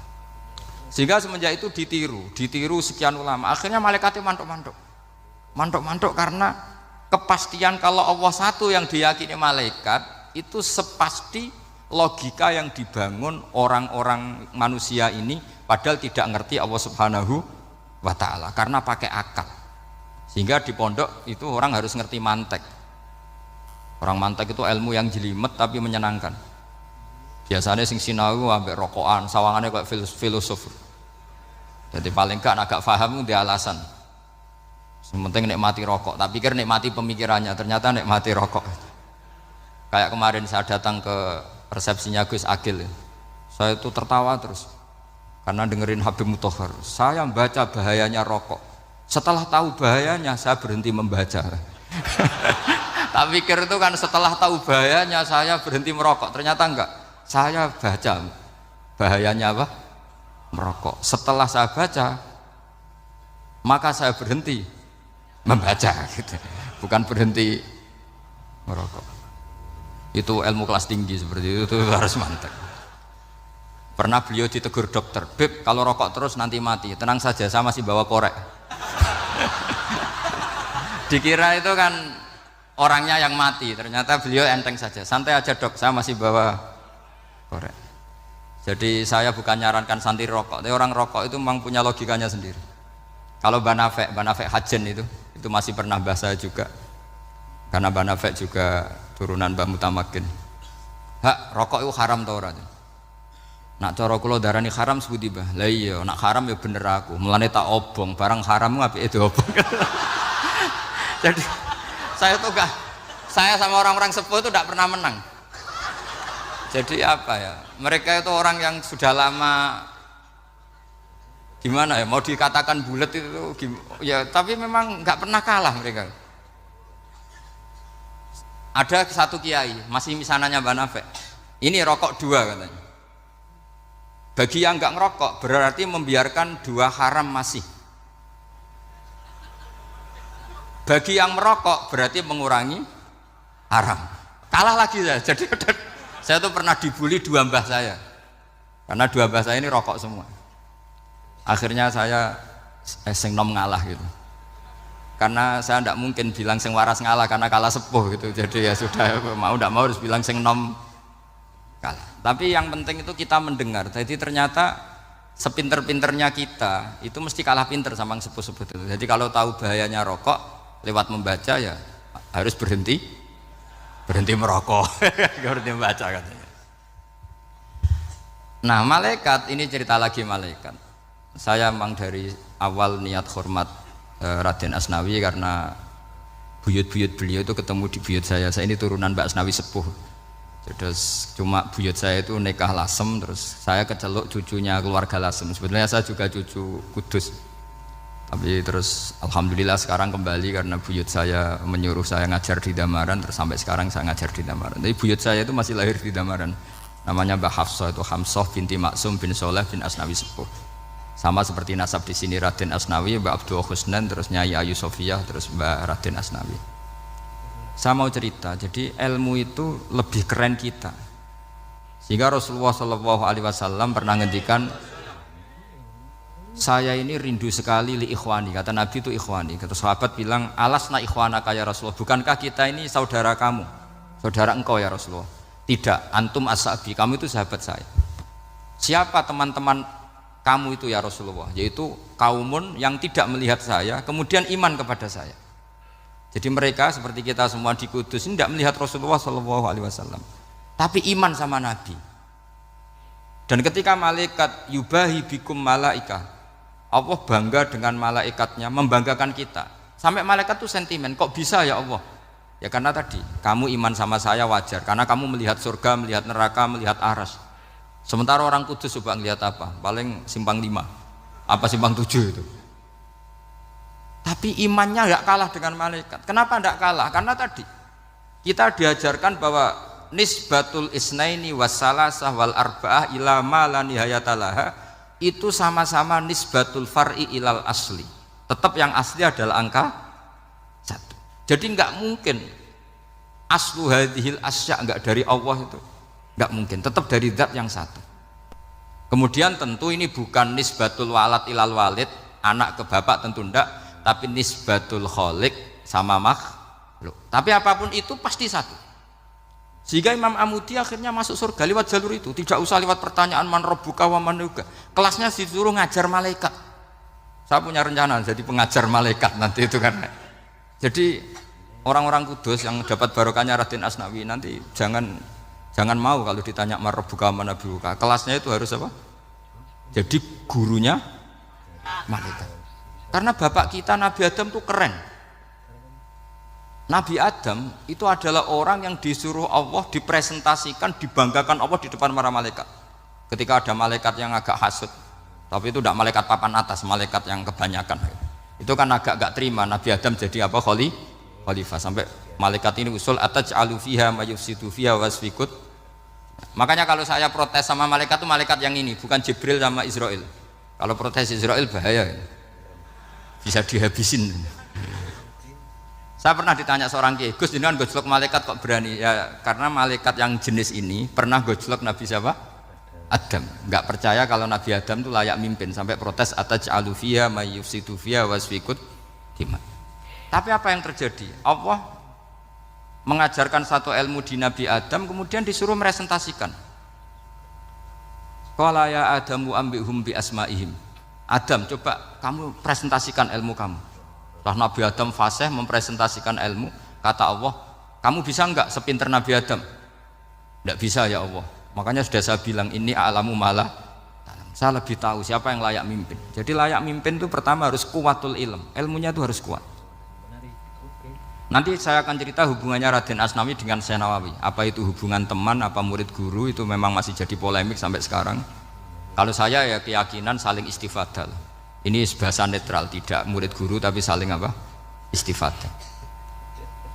Kata Syekh Nawawi dalam tafsir Munir itu, ilmu itu nomor 1. Sehingga beliau setiap ada ayat fa inna hizballahi humul ghalibun, beliau pasti menafsiri bil hujjah wal barohin la bis saulah. Saya masih ingat betul takbirnya, memang saya hafalkan.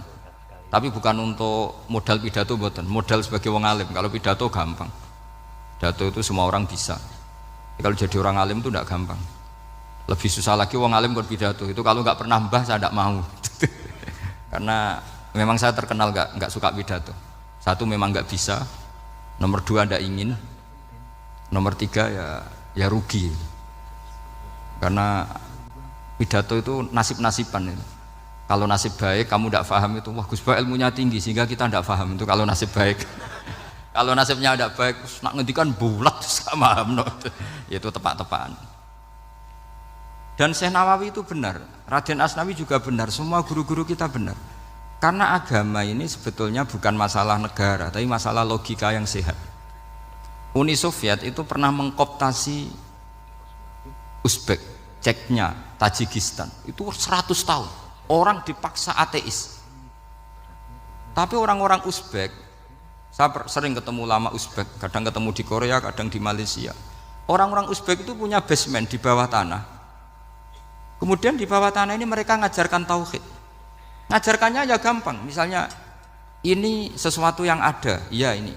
Ini ada penciptanya enggak? Ya ada. Siapa? Tukang katanya. Yang penting itu enggak ada logika bahwa sesuatu yang ada disebabkan oleh ketiadaan. Lah orang komunis, orang ateis itu orang yang mengatakan alam ini didahului oleh nihilisme, oleh adamiyah. Masuk akal enggak sesuatu yang ada, penciptanya sesuatu yang tidak ada. Sehingga orang anak-anak Uni Soviet itu enggak pernah kepikiran membenarkan ateis, itu enggak pernah. Bareng Uni Soviet ada itu Glasnost Perestroika itu kemudian hancur, semuanya langsung menjadi negara Islam, termasuk Uzbek, Tajikistan, karena diajari ilmu, bahwa ilmu itu yang nggak pernah kalah oleh negara. Sehingga saking pedenya Rasulullah SAW ketika Sulhul Hudaybiyah, ini agak jelimet tapi gampang dicerna. Sulhul Hudaybiyah itu satu perjanjian yang semuanya merugikan Rasulullah. Yaitu kalau orang kafir masuk Islam disuruh kembalikan ke kafir, karena kafir itu bagi mereka habitat, Islam itu hal yang baru. Tapi kalau orang Islam menjadi kafir, nggak boleh kembali Islam, berarti kembali ke habitat. Semua perjanjian itu merugikan. Sampai masyhur Sayyidina Umar protes ke Rasulullah, jenengan masih nabi. Itu kan ekstrim tanya. Jenengan sampai sekarang masih nabi? Ya, saya masih nabi. Kenapa tanya demikian? Karena semua perjanjian merugikan Islam, menguntungkan orang apakah? Kafir. Semua sahabat sebetulnya persis Sayyidina Umar protes, kecuali Abu Bakar. Lama-lama akhirnya di antara perjanjian itu berbunyi begini. Tapi saya minta satu hal. Orang boleh mendiskusikan Islam tanpa tekanan. Itu saja permintaan Nabi. Orang boleh mendiskusikan Islam secara bebas, tidak tertekan. Karena orang-orang kafir melihat itu hal yang biasa. Ya nggak masalah Muhammad. Akhirnya orang diskusi. Islam itu apa sih? Islam itu orang yang menuhankan Allah. Allah itu siapa? Zat yang menciptakan langit dan bumi. Lama-lama orang kafir berpikir, wah keren, Tuhannya Muhammad bisa bikin langit dan bumi. Tidak kayak Tuhan kita, malah kita yang bikin. Jadi mulai debat itu terus ada yang cerita lagi. Saya pernah loh nyembah Lata, pas itu dikencingi luwak. Masa ailahun yabulu ali sa'laban, masa Tuhan kok dikencingi luwak? Terus yang agak-agak ahli kitab ya diskusi lagi. Wah kayaknya Yesus tidak Tuhan, masa Tuhan kok kelaparan, lemes, wah repot nanti. Jadi makanya Allah ketika gojlok wa ummuhu siddiqah kana yakulani ta'am. Mal masihu ibnu Maryam illa rasul qad khalas min qablihir rusul wa ummuhu siddiqah kana yakulani. Coba paradok enggak misalnya, kamu didolani Nabi Isa terus ketok lemes. Kenapa Tuhan? Saya agak sakit keroi dulu. Kan enggak kebayang itu. Punya Tuhan yang sakit setelah makan sehat terus. Kan enggak kebayang seperti itu. Ketika Nabi punya konsep Tuhan, Tuhannya Muhammad itu siapa? Yaitu zat yang la awalalah, zat yang pertama. Lalu Tuhan itu siapa? Tuhan itu yang menciptakan langit bumi. Tuhan itu siapa? Yang memulai segalanya. Lama-lama mereka berpikir, wah kalau gitu yang benar itu Islam. Maka kata Imam Zuhri, Syihabuddin Az-Zuhri, famaka nafathun fil islami a'dzama min sulhil Hudaybiyah. Innamaka nasu yatafaduluna fil hadis wal munaza'ah. Semua teks riwayat itu ada kata wal munaza'ah. Orang bebas ngomong dan berdebat. Munaza'ah itu berdebat.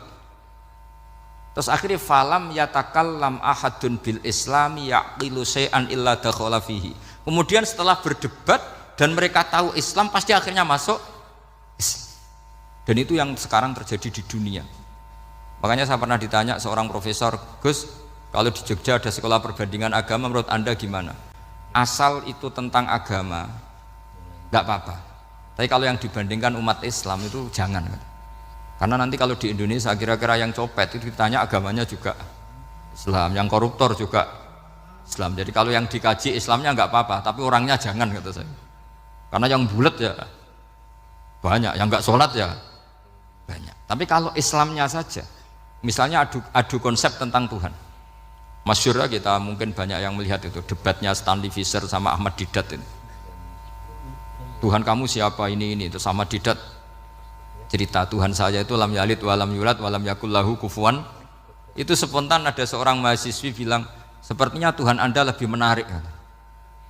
Karena Tuhan Anda yang menciptakan langit bumi, yang Tuhan ini kok lahirnya sudah di bumi, masa lahir-lahir langsung jadi Tuhan. Jadi akhirnya falam yatakallam ahadun bil Islam yaqilu syai'an illa dakhala fihi. Sehingga agama ini apa? Agama itu adalah kalimat tauhid. Kalimat itu apa? Logika yang terbangun. Nah, ketika logika itu terbangun maka disebut yusabbitu wallahu alladzina amanu bil qaulis tsabit fil hayatid dunya fil akhirah. Allah itu akan menetapkan satu kaul, satu presentasi ilmiah atau satu kesimpulan ilmiah yang kesimpulan itu nyata benarnya, dan ini akan nyata terus baik di kehidupan dunia maupun kehidupan apa? Akhirat. Seperti Allah sebagai Tuhan itu akan nyata terus di dunia Allah ya Tuhan, nanti di akhirat juga Tuhan. Tapi Tuhan selain Allah maka menjadi Tuhan ini nunggu ada yang menuhankan. Misalnya Fir'aun itu jadi Tuhan karena ada yang menuhankan. Sekali dia mati dia sudah aset wisata, bukan Tuhan lagi. Makanya gejolokannya orang ulama Arab kalau ketemu ulama Mesir, kalau gejolokan itu lucu. Orang Arab ada Abu Jahal, Abu Lahab, penggaweane musir Nabi gitu. Itu gejolokannya ulama Mesir. Kata ulama Arab, kamu gayanya benci Fir'aun tapi rizki kamu dari wisata melihat Fir'aun katanya. Itu gejolokannya ulama Arab sama ulama Mesir. Sehingga agama ini mengajarkan apa? Satu kalimat. Makanya kamu harus belajar mantek. Dulu Raden Asnawi ya pengajar mantek. Dulu buyut saya di sini Mbah Fauzan, abahnya Mbah Pah itu, mbahnya itu juga pengajar mantek. Karena di antara yang diceritakan Allah itu wa ja'alaha kalimatam baqiyatan fi aqibih. Tugas utama Nabi Ibrahim adalah menjadikan satu logika. Kalimah itu logika. Itu menjadi logika yang abadi, baqiyah itu abadi. Fi aqibih di anak turunnya Nabi Ibrahim. Misalnya begini, saya beri contoh ya. Misalnya saya mengatakan teh ini hitam, itu menjadi kalimah karena diucapkan, tapi tidak menunjuk hakikat karena tehnya berwarna apa? Kuning. Sehingga Quran kalau menyalahkan orang kafir itu ngendikane kaburas kalimatan takhruju min afwahihim. Omongannya orang kafir itu menjadi kalimat karena diucapkan dari mulutnya. Kenapa menjadi kalimat? Karena diucapkan tapi tidak menunjuk hakikat. Seperti orang mengatakan 2 ditambah 2 itu 10, itu kalimat, tapi kalimat yang salah karena tidak menunjuk hakikat. Seperti orang kafir mengatakan Tuhan itu 3, itu kalimat karena diucapkan tapi tidak menunjuk hakikat. Tapi ketika seseorang mengatakan Allah itu Tuhan, Tuhan itu satu, itu disebut kalimatu haqqin 'alaiha nahya wa 'alaiha namut. Temeriki tahlilane wa 'alaiha napa wa biha? Wa 'alaiha napa wa biha? Waliha ya, ada yang tahlilan wabiyah, itu nggak tahu sanatnya dari mana, pokoknya ada yang waliha, ada yang biha. Kenapa dikatakan kalimat tauhid? Karena kalimat yang dari kesimpulan berpikir. Dan agama ini dibawa Nabi Ibrahim itu untuk membawa kalimat tauhid. Ciri utama kalimat tadi, kamu yakin seyakin-yakinnya bahwa nisbatul snaini wassalasah wal arba'ah ila ma la nihayatalaha itu kanisbatisnain ilal wahid, yaitu semuanya far'un minal asli, aslinya adalah wahid.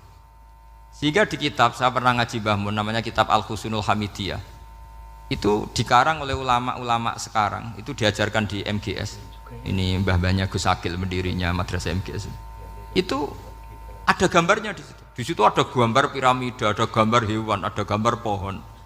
Kata yang ngarang, gambar sedetail ini, sejelimet ini dimulai dari nuktah wahidah, tetap dimulai dari satu titik, dan ini disebut nuktatil wujud.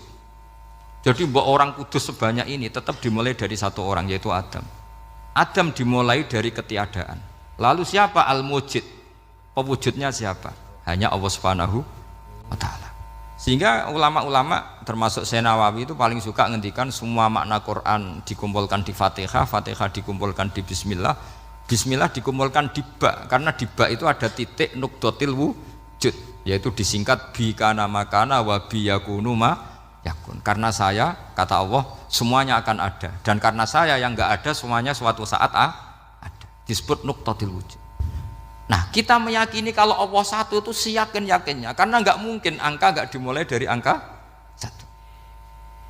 Begitu juga gambar seapapun julumete. Misalnya sampean gambar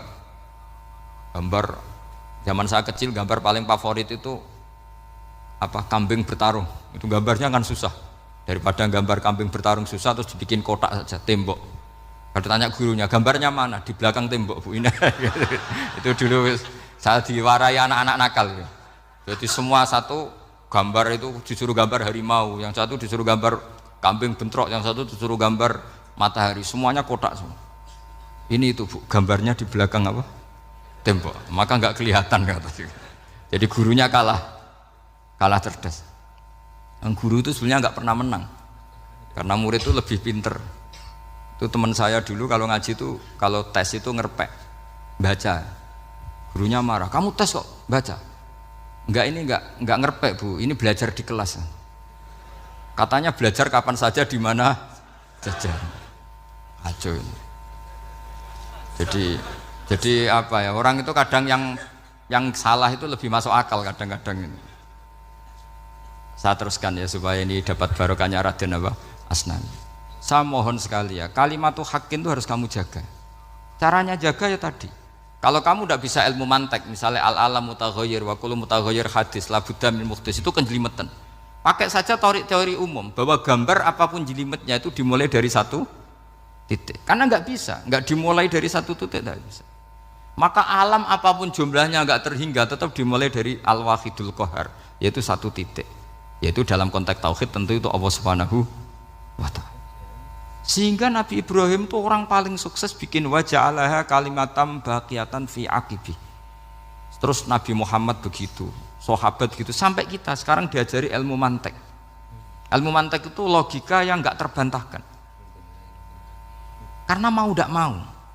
Kata Imam Syafi'i, fa innal uqula muttarratun ila qabulil haq, karena akal akan dipaksa menerima kebenaran. Dan itu yang terjadi di Uni Soviet. Dikooptasi 100 tahun untuk berfaham ateis, dilawan oleh ilmu, tetap menanamkan ilmu tauhid, ilmu mantek. Ketika Uni Soviet secara politik runtuh, semuanya menjadi muslim, termasuk negara-negara yang dulu dikooptasi. Maka kamu tidak usah kecil hati di Indonesia, apapun rusaknya negara ini, asal kita cara bertauhid benar, insya Allah tetap meninggal husnul khotimah. Karena sudah janjinya Allah, yusabbitu walladzina amanu bil qaulits tsabit. Sing jelas itu nomor satu tuh al qaulits tsabit. Memang itu logika yang masuk akal. Jadi jangan kira semua orang ditanya mar rabbuka, ndak. Banyak ulama yang enggak ditanya. Masyhur itu dalam cerita keramat-keramat. Ada guru tauhid ngajarin tauhid. Setelah ditanya mungkar nakir, Imam Malik datang. Kamu nanya ini, man rabbuka man nabiyuka, kamu tahu ini guru Umul Barohin yang tukang ngaji tauhid. Guru tauhid kok ditanya apa? Tauhid. Malaikatnya enggak jadi tanya. Dan saya percaya cerita-cerita seperti itu karena secara umum itu ala inna auliya Allahi la khaufun alaihim walahum yahzanun lahumul busyra fil hayatid dunya wa fil akhirah. Artinya kalau wali itu kok ditanya mungkar nakir berarti ngalami ketakutan. Karena di situ kan digambarkan mungkar nakir itu sewangar, bawa godam. Kalau yang tanya nggak bisa dipukul sampai ajur sak walang-walang. Pokoknya ceritanya kan seru seperti itu. Berarti kalau betul begitu terus ayat la khaufun alaihim walahum yahzanun kayak apa? Makanya dalam kitab Nasoihul Ibad itu ada cerita ini. Sampean boleh nggak sependapat dengan saya, tapi semoga nasib sampean nanti digebuki malaikat. Karena orang itu akan mengalami seperti yang dirasakan. Ana indadzoni abdibi. Saya ndak bayangkan akan mengalami itu. Makanya saya ini ngajar tauhid terus. Paling tidak kalau ditanya marbuka manabuka, sampean tahu profesi saya. Saya ini pengajar tauhid. Dan biji saya 9. Dulu saya di MGS, kalau ada teman bijinya tauhid kok 4, terus gak ahli swarga, tauhidnya jeblok. Dari kalau bijinya 4 terus gak ahli swarga, tauhidnya apa? Jeblok. Tapi yang bijinya 9, ahli swarga, tauhidnya itu Saya dulu bijinya 9.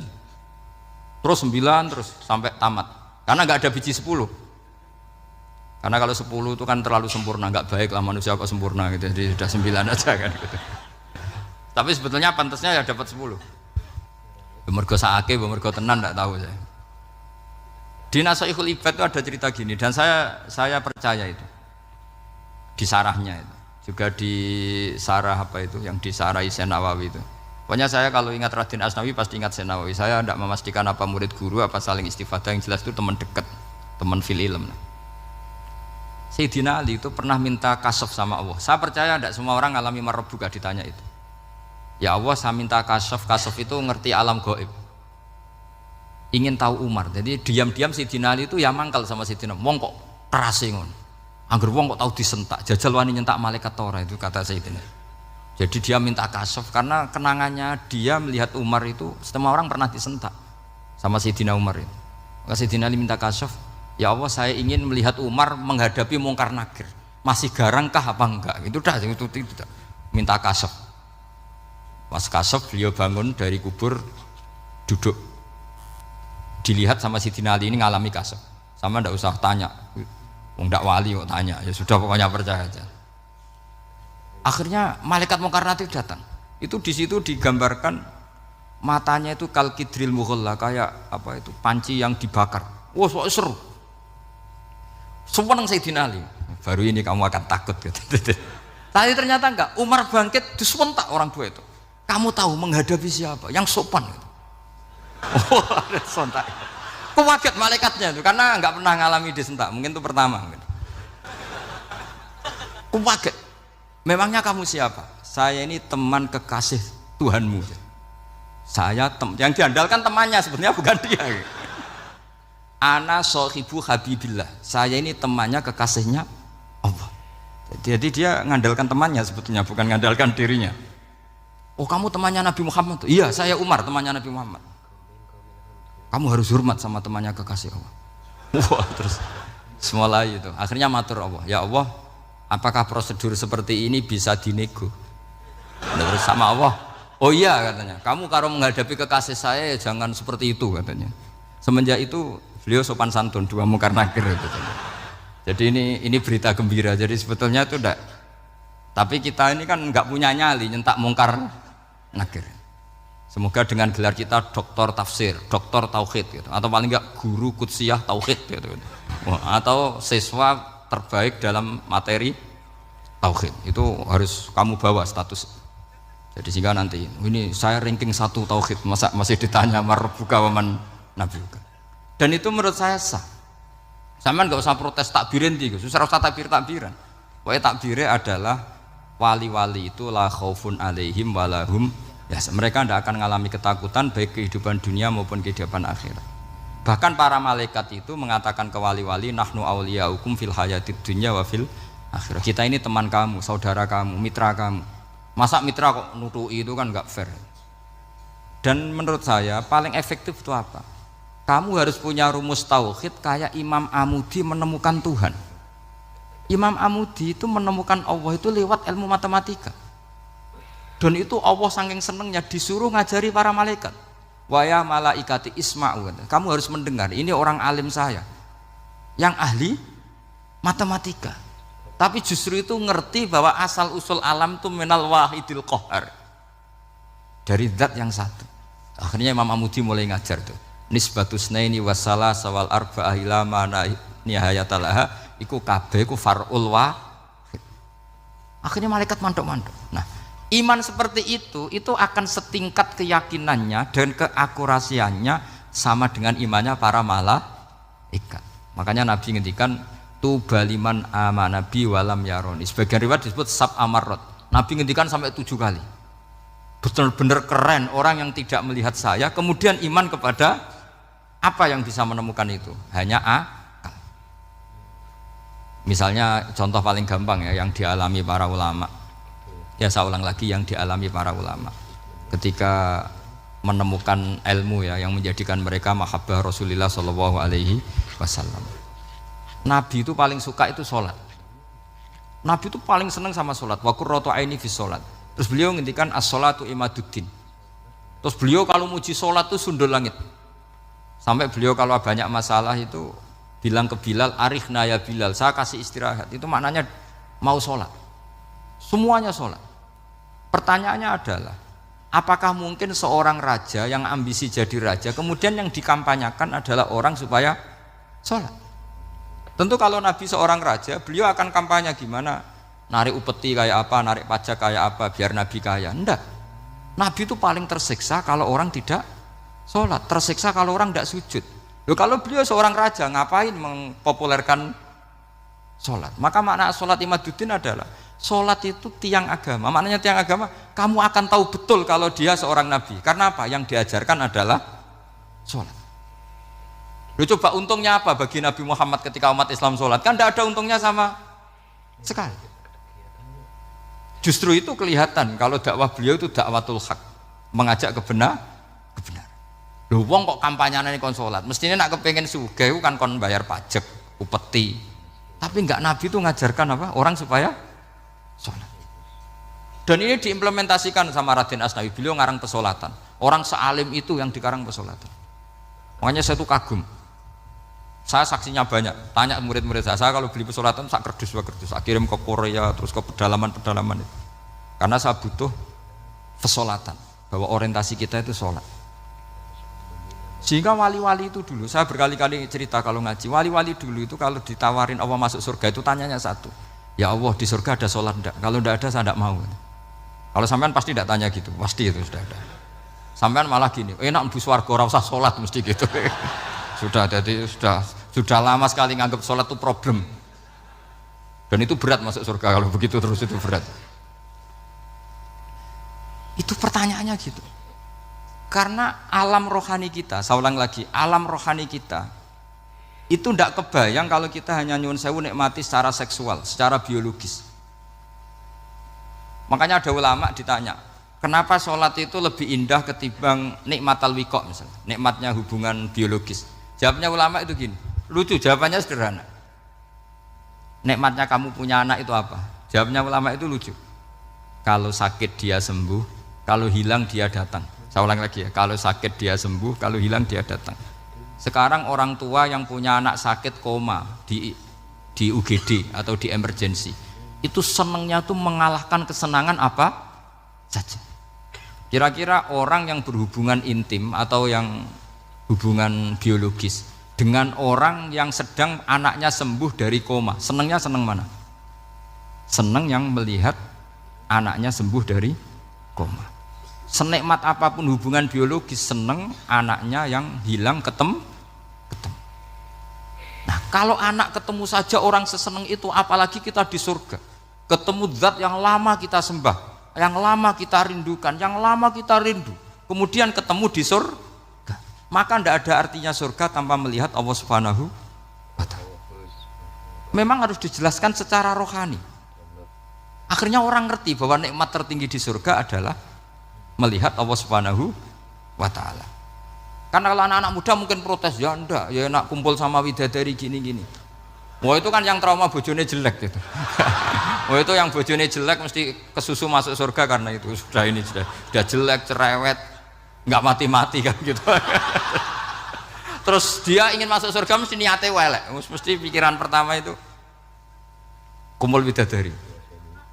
Tapi ada ulama yang bikin analogi tadi, misalnya istri kamu cantik, kemudian anak kamu sakit, koma. Hubungan dengan istri sama dengar berita anak kamu sembuh, seneng mana? Seneng anak sembuh. Sama anak yang hilang, seneng mana? Anak yang hilang ketemu. Maka terus ulama bisa menjelaskan itu.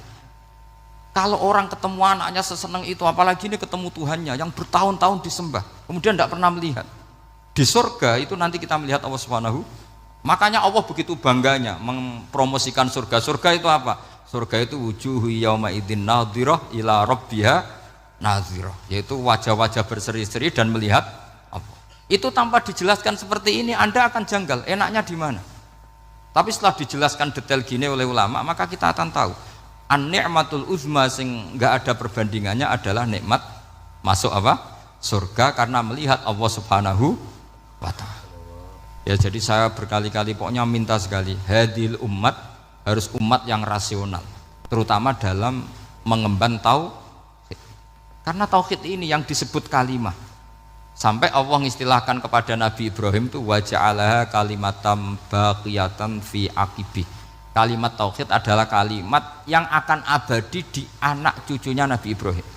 Baik anak cucu yang karena gen mau anak cucu yang karena sebab, yaitu santri dengan kiai. Dan itu caranya gimana? Umat Islam jangan berhenti belajar mantek. Makanya di MGS, di Qudsiyah, di TBS semua pondok pasti ngajarkan mantek, di Bendan, ilmu logika. Itu tadi, kalau kamu tidak bisa menemukan tauhid dengan cara tadi, dengan cara al-alam mutaghayyir wa kullu mutaghayyir hadis la budda min bukhtis, paling tidak pakai ilmu yang dilakukan Rasulullah SAW. Yaitu masyhur itu, saya sering cerita di mana-mana. Ada orang namanya Jubair bin Mut'im, Muhammad bin Jubair bin Mut'im. Itu dulu dia kafir. Dia orang pinter sampai dipasrai jadi negosiator untuk mengurus tawanan perang Badar yang ditawan Rasulullah SAW. Ketika datang di Medina, delalah pas maghrib, Nabi baca wattur wa kitabim mastur. Di antara ayat yang dibaca Nabi itu am khuliqu min ghairi syai'in. Masa manusia sebanyak ini kemudian mereka diciptakan oleh ketiadaan. Min ghairi syai'in itu oleh ketiadaan. Masa alam raya yang wujud ini, alam raya yang punya eksistensi ini kemudian penciptanya adalah ketiadaan. Padahal wal adamu la yakhluqu wa la yu'assiru wa la kadza wa kadza. Tentu sesuatu yang tidak ada itu tidak bisa dikatakan sebagai pencipta. Wong enggak ada, jadi faktor saja enggak mungkin apalagi jadi pencipta. Itu Nabi habis sholat langsung beliau sungkeman, ya Muhammad, saat ini juga saya iman. Karena logika yang dibangun ayat yang kamu baca itu menghabiskan semua logika saya. Intinya logika tauhid itu akan mengalahkan semua teori non tauhid. Itu yang disebut bal naqdhifu bil haqqi 'alal batili fayadmaghuhu fa idza huwa zahid. Kebenaran tauhid itu akan menghancurkan kekuatan apa saja. Fayadmaghuhu itu di tafsir Tobari disebut dorbatan tasujud dimah. Satu pukulan sing sampai menjadikan otak itu hancur. Mulanya disebut damagho, dimah itu maknanya otak. Maka kamu jangan khawatir kalau Islam didiskusikan di Uni Soviet, didiskusikan di Kanada, didiskusikan di Korea, pasti kalimat tauhid akan mengalahkan kalimatul batil. Pasti ja'al haqqu wa zahaqal batil, innal batila kana zahuq. Tapi syaratnya kita harus kuat. Makanya saya ini senang sekali yang namanya ngaji itu, saya senang. Karena saya tadi bercita-cita ingin jadi dosen setelah mati. Karena di dunia sudah tidak jadi apa? Dosen. Saya ingin seperti Imam Amudi. Pertama ketemu Allah, beliau disuruh ngajar malaikat tentang ilmu apa? Matematika yang mengarah ke tauhid. Jadi diajarkan. Kamu tahu angka 2, angka 3, angka 4, semuanya bersumber dari angka 1. Berarti semuanya berawal dari 1. Gak tahu setelah itu malaikatnya dites lagi apa enggak, gak tahu. Pokoknya pas itu malaikat ya paham semua, oke. Kayak apa hebatnya umat Rasulullah Shallallahu Alaihi Wasallam? Karena akalnya kuat, sehingga kita harus kuat. Sehingga kalimat yang benar disebut kalimatu haqqin alaiha nahya wa alaiha. Nah, kalimat yang salah disebut kaburat kalimatan takhruju min afwahim. Kalimat menjadi kalimat karena diucapkan, tapi tidak menunjuk hakikat. Kayak ini misalnya, ini tutup, ini putih, terus saya katakan hitam. Berarti saya mengatakan ini hitam sebagai kata-kata karena diucapkan, tapi tidak pernah menjadi hakikat karena hakikatnya ini putih. Itu hebatnya Quran. Makanya Quran kalau gue jelek orang kafir itu, disebut apa? Kaburas kalimatan takhruju min afwahim. Tapi untuk kalimat tauhid dikatakan apa? Yusabbitu wal ladzina amanu bil qaulits tsabit fil hayatid dunya wa fil akhirah. Sebagian disebutkan wa ja'alaha kalimatam baqiyah. Kenapa kalimat tauhid itu kalimat yang abadi? Karena Allah sebagai Tuhan di dunia juga sebagai Tuhan di akhirat, dan selalu Tuhan pada masa yang tidak terbatas. Itu disebut wa ja'alaha kalimatam baqiyah. Kemudian umatnya Nabi mengganti kalimat yang gampang. Allah punya sifat baqo, punya sifat akhir. Maksudnya akhir itu la akhirah. Terus semuanya. Yang paham ya alhamdulillah, yang enggak paham dikon ngapal wujud kidam baqo mukhalafatul hawadisi qiyamuhu binafsi wahdaniyat kudrat irodat. Wes paham. Lah kok sing rada alim terus roh bedane iki sifat ma'ani iki maknawiyah. Cara Mu'tazilah ngene, cara Ahli Sunnah ngene. Wah itu sudah kejlimetan buat saya. Sementing pokoknya wujud hitam. Nah, kenapa yang pertama yang disebut wujud? Karena yang membedakan kita dengan faham ateisme itu ya sifat wujud. Yaitu mereka mengatakan alam raya ini dimulai dari ketiadaan. Wah itu akal mana saja itu nggak bisa nerima masa ketiadaan menciptakan sesuatu yang ada. Maka kata Ibnu Hajar al-Asqalani ketika mentafsirkan mensarai hadis salasun mangkunna fihi wajata halawatal iman. 3 hal ini kalau kamu faham maka menemukan manisnya iman. Manis itu enak. Terus kata Ibnu Hajar al-Asqalani masih ingat betul dalam sarahnya Fathul Bari wa yusamma inda ahlil aql misalnya al-iltizat al-aqli. Agama ini mengajarkan kenyamanan cara berpikir. Coba kalau sampean seorang doktor atau seorang profesor atau seorang pinter, kemudian kamu dipaksa mengimani bahwa alam ini diciptakan oleh ketiadaan, itu bisa tidur gak? Oh tidak bisa tidur. Sampean misalnya orang pinter dididik di kampus atau dididik di pondok, alam ini yang wujud, yang menciptakan itu sesuatu yang tidak wujud, kamu bisa tidur gak kira-kira? Ini guru apa? Ini sarap ini. Mosok hadil maujudat khalaqahal adam, sesuatu yang wujud diciptakan ketiadaan. Tapi agama ini membawa sesuatu yang menyenangkan untuk akal, yaitu hadhil maujudat khalaqaha wajibul wujud. Maujudat yang wujud ini diciptakan super maujud, yaitu oleh bahasa pondok disebut wajibul wujud. Kan terus seneng, wajar dong kalau sesuatu yang ada diciptakan oleh yang ada. Lah tentu ada pencipta, terus ada super, disebut wajibul wujud. Kan terus enak. Nah, itu kata Ibnu Hajar al-Asqalani disebut wajada halawatal iman. Sehingga kita tidak usah khawatir. Makanya saya itu termasuk orang yang nggak khawatir. Apapun rusaknya dunia ini, kacaunya dunia ini akan kalah dengan kalimatut tauhid. Karena kalimat ini ketemu apa saja pasti menghancurkan. Yaitu disebut bal naqdhifu bil haqqi 'alal batil fayadmaghuhu fa idza huwa zahid. Kalimat hak ini akan menabrak apa saja. Dan yang ditabrak pasti hancur. Makanya sampai tidak usah khawatir misalnya ada negara ateis di Cina, di Korea. Kita yakin asal yang diteliti itu agama Islam pasti menang. Nah yang susah kalau yang diteliti orang Islam, itu susah. Karena yang copet kadang-kadang ya umat. Apalagi di negara yang mayoritas muslim, nanti copetnya, premannya, koruptornya semuanya beragama Islam. Makanya kita hanya punya pilihan 2 itu, umat Islam dan Islam yang kumat itu dok. Kalau tidak umat Islam ya Islam yang kumat. Tapi kalau kalimat tauhid itu kalimat yang aman, tak jamin. Tak jamin 100%. Sehingga saya itu kalau ditanya Profesor Pak Bahak, kalau suatu saat Indonesia jadi negara yang sangat terbuka, kemudian ada sekolah perbandingan agama, menurut Anda prospek Islam gimana? Saya jawab asal yang dikaji Islamnya bukan orangnya, pasti Islam tetap prospek. Asal yang dikaji apa? Islamnya bukan orangnya. Kalau orangnya ya Masya Allah. Ya itu tadi kalau tidak umat Islam ya Islam yang umat. Ya ngoten mawon supaya niki mungkin untuk barokah napa? Raden Asnawi untuk barokah ngaji kalimat tauhid. Terus sampean kudanan iki kula mboten sakake, tak anggap untuk rahmat ngoten mawon nggih. Terus karena tadi di antara syaratnya tobat kata Imam Ghazali itu pernah kena air hujan langsung turun dari langit. Ya itu jelas itu di Ikhya itu karena ahalul halal adalah alma an-nazil minas sama. Halalnya barang paling halal adalah air yang pertama turun dari langit. Tapi kalau yang sudah lewat pecine sampean tuh masalah itu. Kadang pecinya kan mek temane gasap macam-macam gitu. Atau beli lewat nyentak orang tua.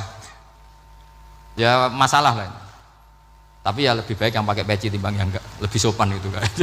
Tapi yang enggak pakai peci ya enggak apa-apa karena langsung kena apa? Kena apa?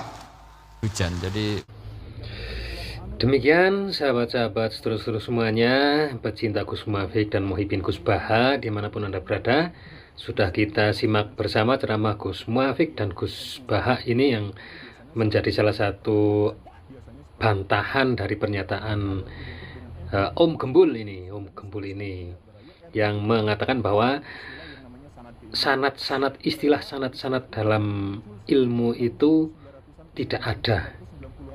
Istilah itu baru muncul sekitar tahun 90-an dan itu dimunculkan di kalangan NU. Sedangkan pada tahun sebelumnya itu tidak ada istilah-istilah sanad-sanad ilmu yang disampaikan oleh ulama-ulama NU sebelum tahun 90-an, dan di kitab-kitab manapun tidak ada yang menjelaskan tentang sanad keilmuan. Nah, ini kan menjadi sebuah pemahaman yang bisa saja keliru. Kenapa? Karena di kalangan NU kita sangat memegang teguh, memegang prinsip-prinsip sanad, apalagi sanad ilmu. Nah, akan tetapi memang di NU tidak dijelaskan, tidak dibukukan menjadi buku yang resmi, itu tidak terpublikasi tidak terpublikasikan secara vulgar, secara umum. Tapi kitab NU itu punya catatan-catatan apalagi setiap ulama yang memang memiliki sanad keilmuan dari guru-gurunya. Dan Gus Muafik itu juga di dalam ceramahnya sering menyampaikan ulama-ulama NU itu sanadnya jelas dicontohkan misalkan dari Hadratus Syekh Hasyim Asy'ari yang berguru kepada gurunya sampai kepada Rasulullah Muhammad SAW. Demikian juga keilmuan Gus Baha ini jelas, bahkan diakui oleh Ustadz Adi Hidayat dan juga Ustadz Abdul Somad bahwa Gus Baha ini adalah penerus nasab keilmuan di bidang fikih dari Syekh Nawawi Al-Bantani. Itu jelas ya, dan itu diakui. Nah, ini kan ketika Gus Gembul ini Om Gembul ini berpendapat beda, ini kan mengkaburkan orang-orang atau orang umat yang awam seperti saya yang tidak begitu mengenal atau tidak memegang prinsip sanad keilmuan, karena memang seperti saya juga tidak mondok lama sampai hatam di mana-mana berguru kepada kiai siapa-siapa itu kan tidak. Nah, itu kalau orang masyarakat awam tidak diberikan penjelasan, ini nanti menjadi buyar. Nah, ini bahayanya di situ. Apalagi Gus Baha menyampaikan kalau menafsirkan Al-Qur'an tanpa sanad yang jelas, tanpa ilmu, ini ya nanti Al-Qur'an itu ya menurut saya itu nggak bisa lah. Ini kan ini pendapatnya Guru Gembul ya menurut Om Gembul itu. Nah, itu ya nggak apa-apa itu. Om Gembul ini memang agak beda ya, kadang seolah-olah seperti pro dengan NU, kadang tidak, kadang pro dengan siapa, itu ya tidak masalah. Itu sikapnya Om Gembul, itu biar viral saja mungkin di media sosial. Nah itu ya, tapi bagi kita berhati-hati, apalagi di kalangan NU tetap memegang teguh prinsip-prinsip sanad keilmuan. Agar apa? Agar ilmu itu tidak digunakan sembarangan, tidak ditafsirkan sembarangan, sehingga nanti berdampak sangat membahayakan bagi kehidupan kita dalam beragama terutama. Demikian seluruh semuanya, kurang lebihnya mohon maaf. Semoga kita semua diberikan kesehatan, umur panjang, barokah, ilmu yang bermanfaat, diberikan dimudahkan segala urusan dan dijauhkan dari kesulitan-kesulitan. Semoga Allah Subhanahu wa taala selalu mengistiqomahkan kita dalam ibadah, belajar selalu agar kita hidup berkah dunia akhirat. Amin. Allahumma amin. Wallahul muwaffiq ila aqwamit thoriq. Wassalamualaikum warahmatullahi wabarakatuh. Misalnya ngaji Syekh Fakih Mas Kumambang, ngaji Mbah Mahfud, terus ngaji Said Abi Bakar Sato, terus ngaji Sayyid Zain